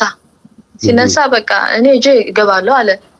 እነሱ ደግሞ ስለማያውቁ በቃ ለአሁን ስጧትና ቅዱስ ገብርኤል ራሱ ይፍረድ አልኳቸው። እነሱ ደግሞ አያውቁም። በቃ እነዛ ያሉ በቃ ወሰዱትና ጀበናው በቃ ሲያጎራ ነው ያደረ። ከባህር ዳር ሰኞ ስንሄድ ማክሰኞ መጣን፣ ወደ አዲስ አበባ ተመለሰን። በቃ እናቴ የሚያግዘኝ ሰው አጣሁትና ወደ አዲስ አበባ ለማግስቱ ተመለሰ። በጣም እዛ የተጫወተብኝ በቃ። ግን አሁን በዚህ አጋጣሚ አንቺ ያ ሆኖ ምን እንደተፈጠረ አታውቁም። እዛ ሰውዬ ላይ የከለከላት ሰውዬ ላይ አሁን ሰውዬው እግሩ ሽባ ይሁን እጁ ሽባ ይሁን ምን ይደርስበት አይታወቅም። ብዙ ጊዜ ከዛር መንፈስ ጋር ባለማወቅ የሚጣሉ ሰዎች ይቀጣሉ፣ ይጠቃሉ። ሁለቱንም መጠቃት ረገማቸው ለሱ እንደነሱ እርግማኑ የሚደርሰው እንግዲህ ቆይቶ ሊሆን ይችላል፣ ወዲያው ሊደርስ ይችላል። እና ብዙ ጊዜ ሰይጣን ወዲያው እርምጃ አይወስድም፣ እዛው እርምጃ አይወስድም፣ ይነቃብኛል ብሎ ስለሚያስብ ማለት ነው። ሌላው ደግሞ ምንድነው ለማያውቁ ሰዎች ብዙም ያናክል እንትን አይልም። ቤት ውስጥ ግን እናንተ ቡና እየተፈላ ውርውር ስትሉ እዛ ቦታ ላይ ስትጫወቱ ምን ስትሉ የምታስቸግሩ ከሆነ እርግማኑ በደንብ ነው የሚደርሰው። እጅ በእጅ አይን ባይን ድፍት ያርጉታሉ። ድፍት ለኔ ራስ እኮ ደረሰኝ እኮ ራስ እኮ ቡና ስታፈላ እኮ ይሄ አብሬ ያጠግቦ ሆኞ ቁጭ ብሎ የሚጠጣልኝ ስትለኝ እኔ በጣም ትንሽ ነበርኩ፣ ከ10 በታች ነው። ግን የት አለ ማን ነው የት ነው እዚህ እኮ ሰው የለም ሲላት አትከራከሪ እየሰማ ነው እኮ ምናምን ትለኝ ነበር። እኔ ግን በጣም እጮሃለሁ። በቃ ጓደኛዬ ይዤ መጣ ለረብሻለን ማለት ነው። በቃ ይሄ ብዙ ነገር አሳልፍ ያለው በእናቴ ማለት ነው። በቃ ብዙ ነው። ይገርማል። ይሄ ከእናትሽ ጋር ያሳለፍሽ ጊዜ ከእናትሽ ጋር ያሳለፍሻቸው ጊዜያቶች ብዙ መናፍስት በቁጣም በእርግማንም በተለያየ አይነት መንገድ በምግቡም በመብላትም አንቺ ውስጥ ገብቶ ተቀምጦ ነው ዛሬ ላይ እንግዲህ እግዚአብሔር ረድቶሽ አንቺም እድለኛ ሆነሽ አምልጠሽ እያወራን ያለ ነው እንጂ ይሄ መንፈስ ብዙ ቦታ ላይ ያደርስሽ ይችል ነበር ያልኩት ለዛ ነው። ቡና ሲቆላ ጥሬው እንትን የሚቆላውን ቡና ይበሉት፣ ይዘግኑት፣ ይጠጡት ነበረ። ማነው ይበሉት ነበር? ይኮረሽሙታል። አይ ብዙ ጉዞ ስትሄድ ማለት ነው። ሳልጠጣ ከሄደት ሰዓቱ ካለፈ እጇ ላይ አስቀምጣ ነው የምትሄደው። ከዛ ትበላለች። የተቆላው እኮ እሱን ነው እኮ ዞሮ ዞሮ ያው ነው እኮ ቡናው እየተቆላ እያለም ትኩሱን ዘግነው የሚበሉ አሉ። እንደገናም ጭሱን ቡናው ሲቆላ እንደዚህ ወደ አፍንጫቸው እንደዚህ እንትኑን ጭሱን እንደዚህ የሚያደርጉ አሉ። ቀጥሎ ደግሞ አንቺ እንዳልሽው ደግሞ አንድ አባትም አጋጥሞኛል። ለስራ ወጣ ብዬ ከኪሳቸው እንደ ቆሎ እያወጡ የሚቆረጥሙትና ወደቀች። አንድ ቡና ወደቀችና ለውዝ ነው ምንድነው ብዬ ጎንበስ ብዬ ሳይሆን ቡና ነው እንዴ ጭራሽ ቡናም እንደዚህ ይበላል እንዲያልኩኝ። ግን ያን ጊዜ ስለ መንፈስ ብዙ ማላቅም ነበረ። በኋላ ነው ስለ መንፈስ ሰዓት ስፈወስ 2003 እና 2004 ላይ ሲገባኝ ነው የገባኝና በኪሳቸው ቡና ይዘው የሚሄዱ አሉ። ትንባሆ ራሱ ዱቄቱን የትንባሆ ዱቄት ሲጋራው ማለት ነው። የገጠር ሰዎች በኪሳቸው ቋጥረው ዱቄቱን በፌስታል ይዘው የሚሄዱ አሉ። እንደገና ደግሞ ጫቱንም ቅጠሉን ቀንጥበው በፌስታል አድርገው የሚሄዱ ሹፌሮች አሉ። እንደዚህ አይነት ነገር አለ እና ይሄ አንቺ ካልሽው ከሴትዮዋ ጋራ ቡናውን በኪሳቸው ይዞ የሚሄድ ጋር አንድ ነው፣ ተመሳሳይ ነው። ሰዓቱ ሲደርስ ብቻ ያንን ነገር ወሰድ ነው፣ እንደ ኪኒን ነው እና ይሄ እና ይሄ መንፈስ አንቺ ላይ ደግሞ ሲመጣ ሲዘምን ማለት ነው ጫቱን ላይበላ ይችላል፣ ቡናውን ላይፈልግ ይችላል፣ ወይም ደግሞ ትንባሁን ግን ላይ በተለይ ሲጋራ ላይ እንደዚህ ውድ የሆኑ መጠጦች ላይ እሱም ደግሞ ካልሆነ ደግሞ በሌላ በኩል እናትሽ ወርቅ የሚያደርጉ እንሾሽላ የሚሞቁ ሌላም ይሄ በጣም ነበሩ በዘመናቸው በነበረው መዋቢያ አንቺ ደግሞ ባለሽበት ቦርሳሽ ኮስሞቲክስ ነው የሚሞላው። ቤትሽ ራሱ በቃ ይሄ እንትኑ የምትዋቢበት መዋቢያ እቃው በሙሉ እንዳለ በቃ አይነ ጥላውን የሚያስተናግድ ቡዳውን በደንብ የሚያስተናግድ ነው የሚሆነው እና ከእናትሽ መውረስሽን የምታውቂው አንቺ ያለሽ ነገር ስታይ ነውና በደንብ ቼክ አድርጊ። ኩል ትኳያለሽ እንዴ? እኔ አልኳልም። ተኩለሽ ታውቂያለሽ? ካላወቅኩ ይሄ ምናስትራ ብዙ ሳይሆን በቃ ዝም ብዬ ነው። ብዙ አይደለሁም። እኔ ሜክአፕ ላይ ብዙ አይደለሁም፣ ግን ይዤ ነበር። ከዛ ጣልኩት። መልኬ ይበቃኛለሽ ማለት እኔ ብዙ አልወድም። በቃ እኔ እንጃ። እና መምህር አንድ ሊጠይቅ ሰዓቱ ይሄድ ነው። በልጅነቴ በጣም ፀጉሬ በጣም ብዙ በቃ ሰው ሲያዩ ራሱ በጣም ይገረማል ነበር። በጣም ብዙ ነው እና ረጅም ነበረ ከልጅነቴ። ከዛ በ17 በቃ እንደ ካንሰር ያመመ ሰው አለ አይደል? እንደ ካንሰሩ ነው በቃ ራሱ የወደቀ ድብድብ ብሎ ወድቆ ያለቀ ፀጉሬ በቃ በጣም ነው እንደ እሳት ነው ያቃጥለኝ። ሌሊት እናቴ ስትደባብሰኝ ነው የምታድር ነበር። በጣም ያቃጥለኛል። ከዛ ምንድነው ምናምን ብዬን ስንሄድ ወደ አንድ ሴት ጠንቋይ የአንቺ ጓደኛ ነው እንደዚህ ያደረገች፣ አንቺ ጓደኛ ብለሽ ትቀርቢያለሽ፣ ግን እሷ ነው ብላ የሆነ ቆስል ምናምን ሰጠችን። ከዛ አድርጋለሁ ነበር። ምንም ለውጥ አላየሁም። አሁን ነው ትንሽ ጸበል ስጠመቅ ምናምን ትንሽ የተመለሰ እንጂ በቃ ፀጉሬ በቃ አለቀ እና የነበረ መልኩ ራሱ እንደ ድሮ አይደለም። በቃ ይሄ ምንድነው? የእናቴ ቡዳ ነው የበላኝ ወይስ የሀዛብ ቡዳ ነው የበላኝ?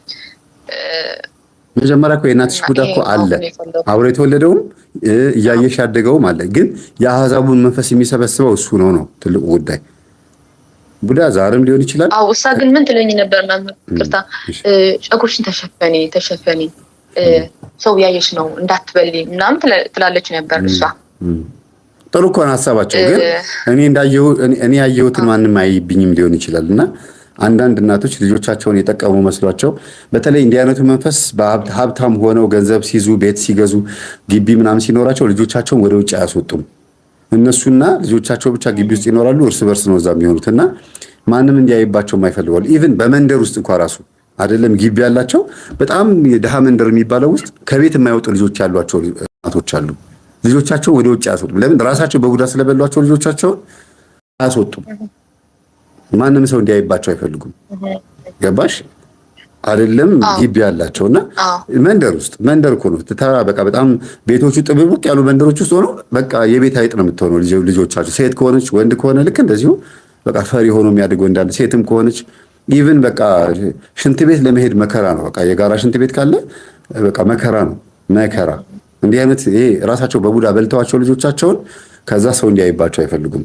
የባሰ ሌላ ጣጣ ነው ጦስ ነው የሚያመጡባቸው ማለት ነውና ወጣ ቢሉ ግን ወይ ለድነትም ሊሆን ይችላል ወይ ደግሞ ሶሻል ላይፍን በደንብ ያውቃሉና አንዳንዴ ነገሮችን በዚህ ልክ ማየት ይቻላልና አንቺም እናትሽ ቡዳ እንዳይበላሽ ፀጉርሽን ተሸፈኝ ሲሉ እሳቸው የቡዳም ጸባይ በደንብ ስለሚያውቁና እሳቸው ላይ ያለው መንፈስም ስለሚመለከትሽ ነው። ሌላው ደግሞ እኔ እንዳየኋት ማንም እንዲያይብኝ አልፈልግም የሚል ከእናትሽ የመጣ እናትሽን ያገባ አስማንዲዮስ እናትሽን የሚያስጓራ ማንም እንዲነካት አልፈልግም ብሎ ባል ሲቀያየር የነበረ ይሄ ሰውዬ አልተመቸኝም ፍቺው እያለ ሲያሳስባቸው የነበረው መንፈስ አንቺም ጋር መጥቶ ልክ እንደዛው ማንም እንዲቀርብሽ የማይፈልግ መንፈስ ሊገባ ይችላል። ያ ነው እንግዲህ ሲከልልሽ ሲጋርድሽ የነበረው እሱ መንፈስ ደግሞ ሰራዊት ካነሰው ብቻውን ከሆነና ሰራዊት ካነሰው ሌሎች ቡዳዎችን ይጠራብሻል። ፀጉርሽን አይቶ ሊገባ ይችላል። መልክሽን አይቶ ሳቅሽን ጥርስሽን አይቶ ይገባል። ያ ማለት የገባው መንፈስ ላለው መንፈስ ተጨማሪ ሰራዊት ነው የሚሆነው። ለአንቺ ደግሞ መከራ ነው። የአዳዲስ ሰዎች መንፈስ የአዳዲስ ሰዎች ቡዳ ሲገባ አንቺ ላይ የነዛ ሰዎች ጸባይ አንቺ ላይ ይመጣል። ጠጪ ካልነበርሽ ጠጪ ትሆኛለሽ፣ አጫሽ ካልነበርሽ አጫሽ ትሆኛለሽ። ለምን በቡዳ የበላሽ ሰውዬ ከነ ማንነቱ ነው አንቺ ላይ የሚገባው። የሌለ ባህሪ ይኖርሻል። ግለ ወሲብ የምትፈጽም ሴት ጓደኛ ካለችሽ የእሷ መንፈስ አንቺ ላይ ይመጣል። ልብስሽን ስትዋስ እንዳንቺ ስትውል ስትስቁ ስትጫወቱ ይሄ መበላላት የሚባል ነገር አለ። በቃ መወራረስ። ስለዚህ የእሷ ባህሪ አንቺ ጋር ይመጣል። ባትነግርሽ እንኳን ግለ ወሲብ እንደምታረግ የእሷ ነገር ግን አንቺ ጋር ይመጣና አንቺም ግለ ወሲብ ትጀምሪያለሽ። የሆነ ቀን ላይ ደግሞ ሁለታችሁን ደግሞ ችግር ውስጥ ሊከታችሁ ይችላል። ስለዚህ በሰፊው ነው ማሰብ ያለብሽ፣ በትንሹ በጠባቡ አታስቢው። ገብቷል። አንድ የእናትሽ የዛር መንፈስ ገብቷል፣ አስማንዲዮስ ነው። አንቺ ላይ ሲመጣ ግን ዛር ነው ስሙ። እናትሽ ላይ ደግሞ አስሞቴዎስ ነው ወይም አስማንዲዮስ ነው። አንቺ ላይ ዛር ነው። ዛር ከሆነ ደግሞ ያንኑ ባህሪ ይዞ ነው የሚመጣው። አታገባም፣ አትወልድም፣ ፍቅረኛም አትይዝም፣ እኔ ዘጋጋዋለሁ ከኔ ጋር ብቻ ነው የምትኖረው ብሎ ካሰበ የመጡትን ወንዶች በሙሉ በሲስተምና በዘዴ ያርቃል። አንቺን ጸባይሽን በማስከፋት አካልሽ እንዲሸት በማድረግ ቢዝነስ ገንዘብሽን በሙሉ ዘርፈውሽ እንዲሄዱ በማድረግ ካስወለደሽ በኋላ እንድትጣይ ሲንግል ማም እንድትሆኚ በብዙ መንገድ ብቻ ወንዶች ካንቺ እንዲርቁ ያደርጋል።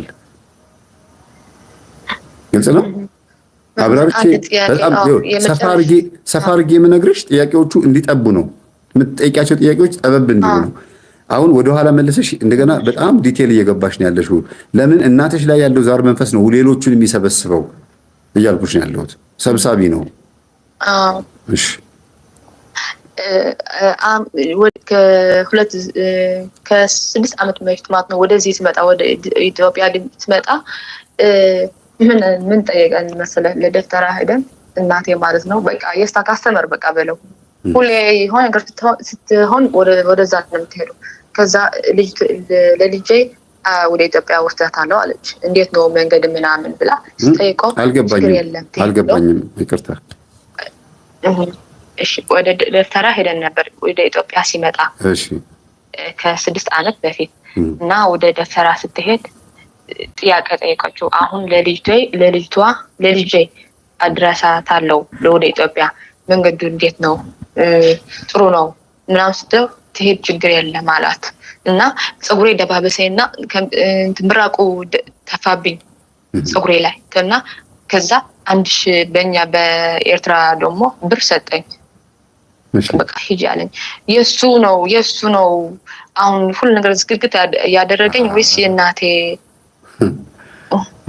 አሁን እዚህ ጋር በጣም እንግዲህ አንቺ ወቂው ለምን 1000 ብር እንደሰጠሽ እኔ አልገባኝም፣ አላውቅም። ለምን ይሄን ሊያደርግ የሚችልበት የራሱ የሆነ ሲስተም ይኖረዋል። ልገምትም አልችልም፣ በግምት አይመለስም መልስ። ግን እዛ ቦታ ላይ በመሄድሽ አሁን ያለሽበትን የእድሜሽ መባከን የፕሮሰስ መበላሸት ምክንያት ነው ብዬ አስባለሁ። አዎ 1000 ብር ሰጠሽ አይደለ? አዎ የማንን የራሱን ብር አለ የሰጠሽ? አዎ የራሱ ብር ነው የሰጠን። እሺ በዛ ሰዓት አስታውስ። በዛ ሰዓት ምን ነበር መሰለ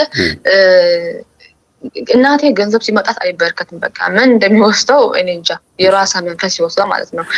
በዛ ሰዓት እኔ በጣም ቾኬ ነበር ከኤርትራ እንዲወጣ። ከዛ አሁን እኮ ብር የለኝም ስትለኝ በቃ እንጃ በቃ ገንዘብ ብቻ አምጪልኝ አልኳት። ከዛ ግን እኮ ገንዘብ የለኝም ስትለው ችግር የለም እኔ እሰጥሻለሁ አላት። ከዛ ገንዘቡ ሰጠኝና ምራቁ ደግሞ ፊቴ ላይ ፀጉሬ ላይ ተፋብኝ መረቀኝና በቃ መጣሁ። ስለዚህ አሁን አንቺ በእያንዳንዱ ጉዞሽና እና የሆነ ቅጥል ምን ደግሞ ሰጠኝ ደግሞ የሆነ ዱቄት ምናምን ደግሞ ሰጠኝ። በቃ አንገቴ ምናምን ነበረ። አሁን አንቺ በቃ ጉዞሽን የጀመርሽው ኤሲያንክ ነው የሰጠሁት። ጉዞሽን የጀመርሽው ባጋንንት ነው። ገባሽ? ጉዞሽ በእንደዚህ አይነት መልኩ የተጀመረ ጉዞ ደግሞ አይሳካም። ቡዳ ነው አልኩሽ እኮ። ቡዳ ሁልጊዜ የአንቺ ጠላት ነው። የምትወጂውን የምትነኪውን ነገር በሙሉ ያበላሻል። ስልክም ከሆነ ጓደኛም ከሆነ ፍቅረኛም ከሆነ ሁሉ ነገር በቃ ያንቺ እንዲሆን አይፈልግ። እሱ ብቻ ነው ያንቺ ሊሆን የሚፈልገው፣ ወይም ደግሞ እሱ የሰጠሽን ብቻ ነው እንድትቀበይ የሚፈልገው። ለዚህ ነው ደብተራው ብሩን የሰጠሽ ብዬ አስባለሁ እንግዲህ እኔ ስረዳ። ስለዚህ እኔ የምሰጥሽን ብቻ ተቀበይ፣ ሌላ ነገር እንዳትቀበይ የሚል መልእክት ያለው ይመስላል። በሌላ በኩል ደግሞ እንግዲህ በዛ በወቅቱ ምን እንደተፈጠረ እየነገርሽ ነው። እናትሽ ብር ስላልነበራቸው እኔ ልስጥሽ አለ። ጭራሽ እንዲያውም ከአጋንንት እጅ ነው የተቀበልሽው። ያ ደግሞ ከባድ ነው በጣም። በጣም መምህር እንዳላገባ እስካሁን እንዲቆይ ያደረገኝ ደግሞ ፀጉርሽን በመተት ነው ያለቀ ስትለኝ ደግሞ ወደ ደፍተራ እሱ ደፍተራ ስንሄድ ቤትሽ ላይ አለ እዛ በርል ነው ያለ የተቀበረ ሲለን አንድ ቀን ሲመጣ ከፀጉሬ ጋር ምን ተገኘ መሰለ እዛ እና የሆነ አጥንት ነው የሚባለው ቦን እና ፒናት ቡና ተገኘ። ከዛ ከፀጉሬ ጋር ተቀላቅሎ በአንድ ፌስታል ላይ ተቋጥሮ ነው የተገኘ። ከዛ ደፍተራ መጥቶ አወጣው። ትርጉሙ ምን እንደሆነ እስካሁን እያሰብኩ ነው። እስካሁን በቃ እዛ የተገኘ ምንድነው ለኔ ምንድነው የተደረገው? ምኑ ጋር ነው የተገኘው? እውነት ነው በራችን ላይ በምንድነው የሚባለው በድንጋይ ላይ አይደል? በራችን ላይ እዛ ነው የተገኘ። ተሰክቶ ነው የተገኘ። ከፌስታል ጋር ፀጉሬ ተቆርጦ እና ፋንዲሻ የኤርትራ ፋንዲሻ ማለት ነው እጥንት እና ቡና ፒናት ደግሞ ፒናት ምንድነው? ፒናት ምንድነው? ፒናት ያልተሰራ ፒናት ምንድነው እኮ ፒናት ፉል ነው የሚባለው ናት ነው የሚባለው። አላወኩትም። ፒናት የሚበላ እሺ ኦቾሎኒ ነው። አዎ ለውዝ ፉል ይላሉ፣ ለውዝ ይላሉ። እሺ አዎ ፉል በኤርትራ ፉል ነው የሚባለው። እሺ እሱ አንድ ላይ ተገኘና ከዛ ወደ ወንዝ ነው ጣሊው አላት። እሺ እዛ በጣም ሩቅ እዛ ወንዝ ደግሞ በጣም ሰው ደግሞ ይሞታል ነበር ኤርትራ ላይ። እዛ ወንዝ በጣም ነው ሰው ልጆች ምናምን እዛ ገብተው የሚሞቱት ነበር። የሚገርም ነው። አሁን ነው ያስታውተው የገባኝ። ስለዚህ እናትሽ ያልሰበሰቡት አይነት ሰይጣን የለም። በጣም ብዙ አይነት ነገር ነው። ግን ዞሮ ይሄ የተቀበረው ነገር ድልሽ የተወሰደ ይመስለኛል። አንቺ ፀጉር ካለበት አጠቃላይ ድልሽ ክብርሽ ተወስዶ፣ በተለይ ፀጉር ተቆርጦ ከተወሰደ ድል ነው። አስተሳሰብሽ ሁሉ ነገርሽ ተወስዷል ማለት ነው። እና አዎ መምህር እኔ እኮ ቅርታ ላስረዳና እኔ በጣም በትምህርቴ በጣም ጎበዝ ነበርኩትና ጓደኛ ነበረች። ጓደኛዬ ደግሞ ሙስሊም ናት፣ እናቷ ሙስሊም ናት። ከዛ ሴት ጠንቋይ ደግሞ የነገረችን እሷ ነው የወሰደችው ፀጉርሽ አለችኝ ማለት ነው። ከዛ እዛ ጓደኛዬ በጣም በትምህርታ እንትን ነበረች፣ በትምህርታ ጎበዝ አይደለችም እና ወደ ኢትዮጵያ ስትመጣ በአንድ ወር ነው ወደ አውሮፓ የተሰካላት 2019 ማለት ነው።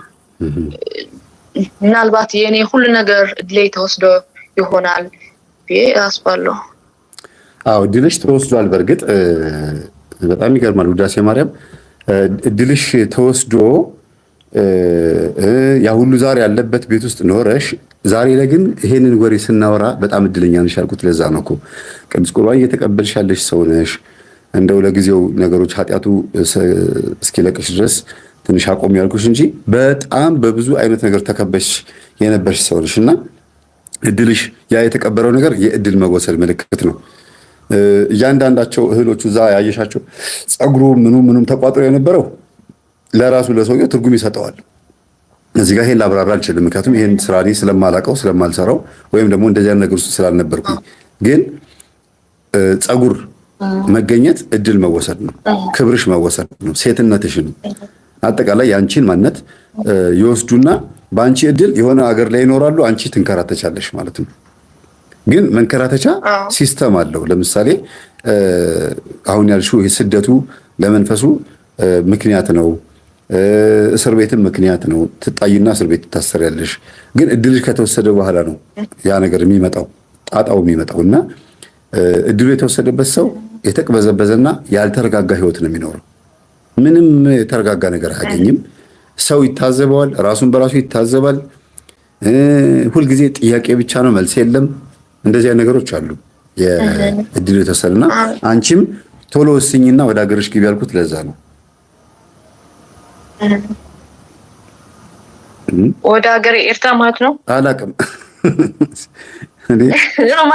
እዛ ከገባ እኮ እኔ እግዚአብሔር ይመስገን ወደ ኢትዮጵያ መምጣቴ በጣም ደስተኛ ነኝ። ኤርትራ ግቢ ማለት ሳይሆን ወደ ትዳር ይዘሽ በስርዓቱ ተረጋግተሽ መኖር የምትችይበት ቦታ ላይ ውጭ ያለሽበትም ሀገር ላይ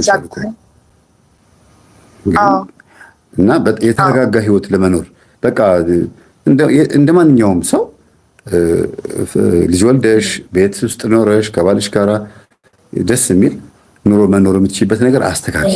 እድሜ ቆሞ አይጠብቅም፣ ታክሲ አይደለም ቆሞ አይጠብቅም የሚባል ነገር አለ።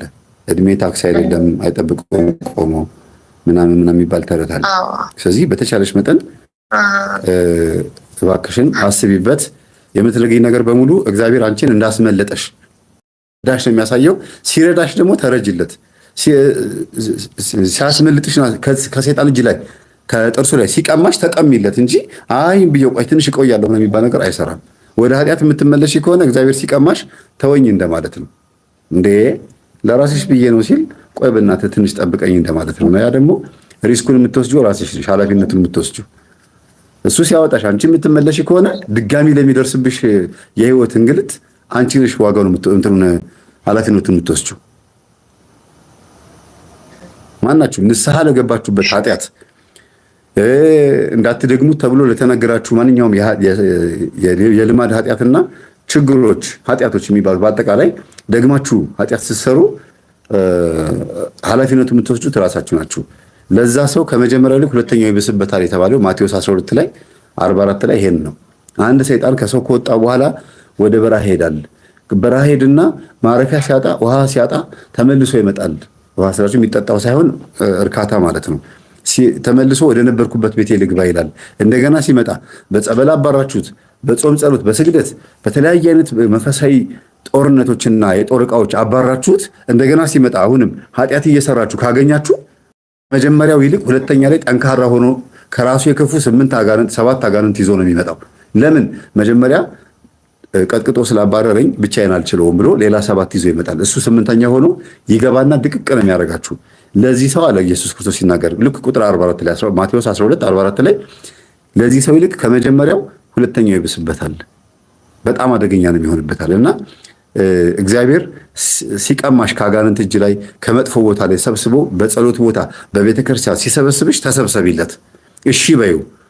አይ ቆይ እስቲ ይሄን ነገር ቆይ አንዳንዴ እኮ ምን ይደረግ እንግዲህ ያልሽ ወደዛ መጥቶጪ ከሆነ ለሚያጋጥምሽ ነገር ሪስክ ትወስጃለሽ። ተው ወደዛ እንዳትወጡ ተብሎ አንድ ትልቅ አጥር ታጠረ። አንበሳዎች ተፈተው ተለቀዋል። የዱር አራዊት እዚህ አካባቢ ያሉ ተብሎ አጥር ታጥሮ እናንተ ከአጥሩ እንዳትወጡ ተብሎ ከአጥሩ የምትወጪ ከሆነ አለሽ ከአጥሩ የምትወጪ ከሆነ ለሚደርስብሽ መከራ ለዛ ለአጋንንት አንበሶቹ፣ ነብሮቹ፣ አራዊቶቹ አንቺ ላይ ለሚያደርሱት ጥቃት ተጠያቂው ራስሽ ነሽ። ለምን?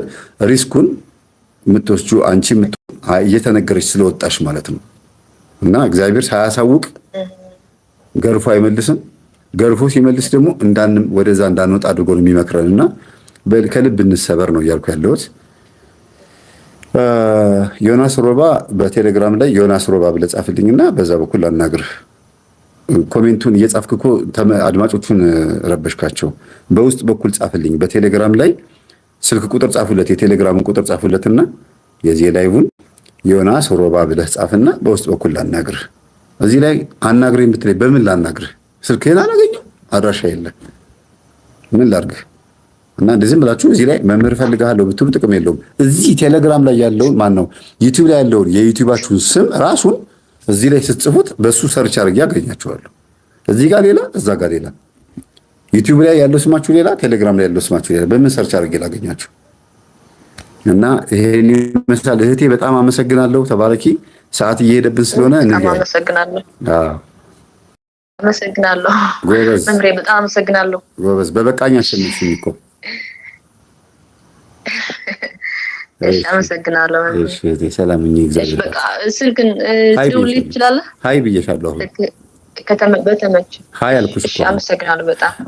ሃይ ብዬሻለሁ። እሺ፣ እሺ።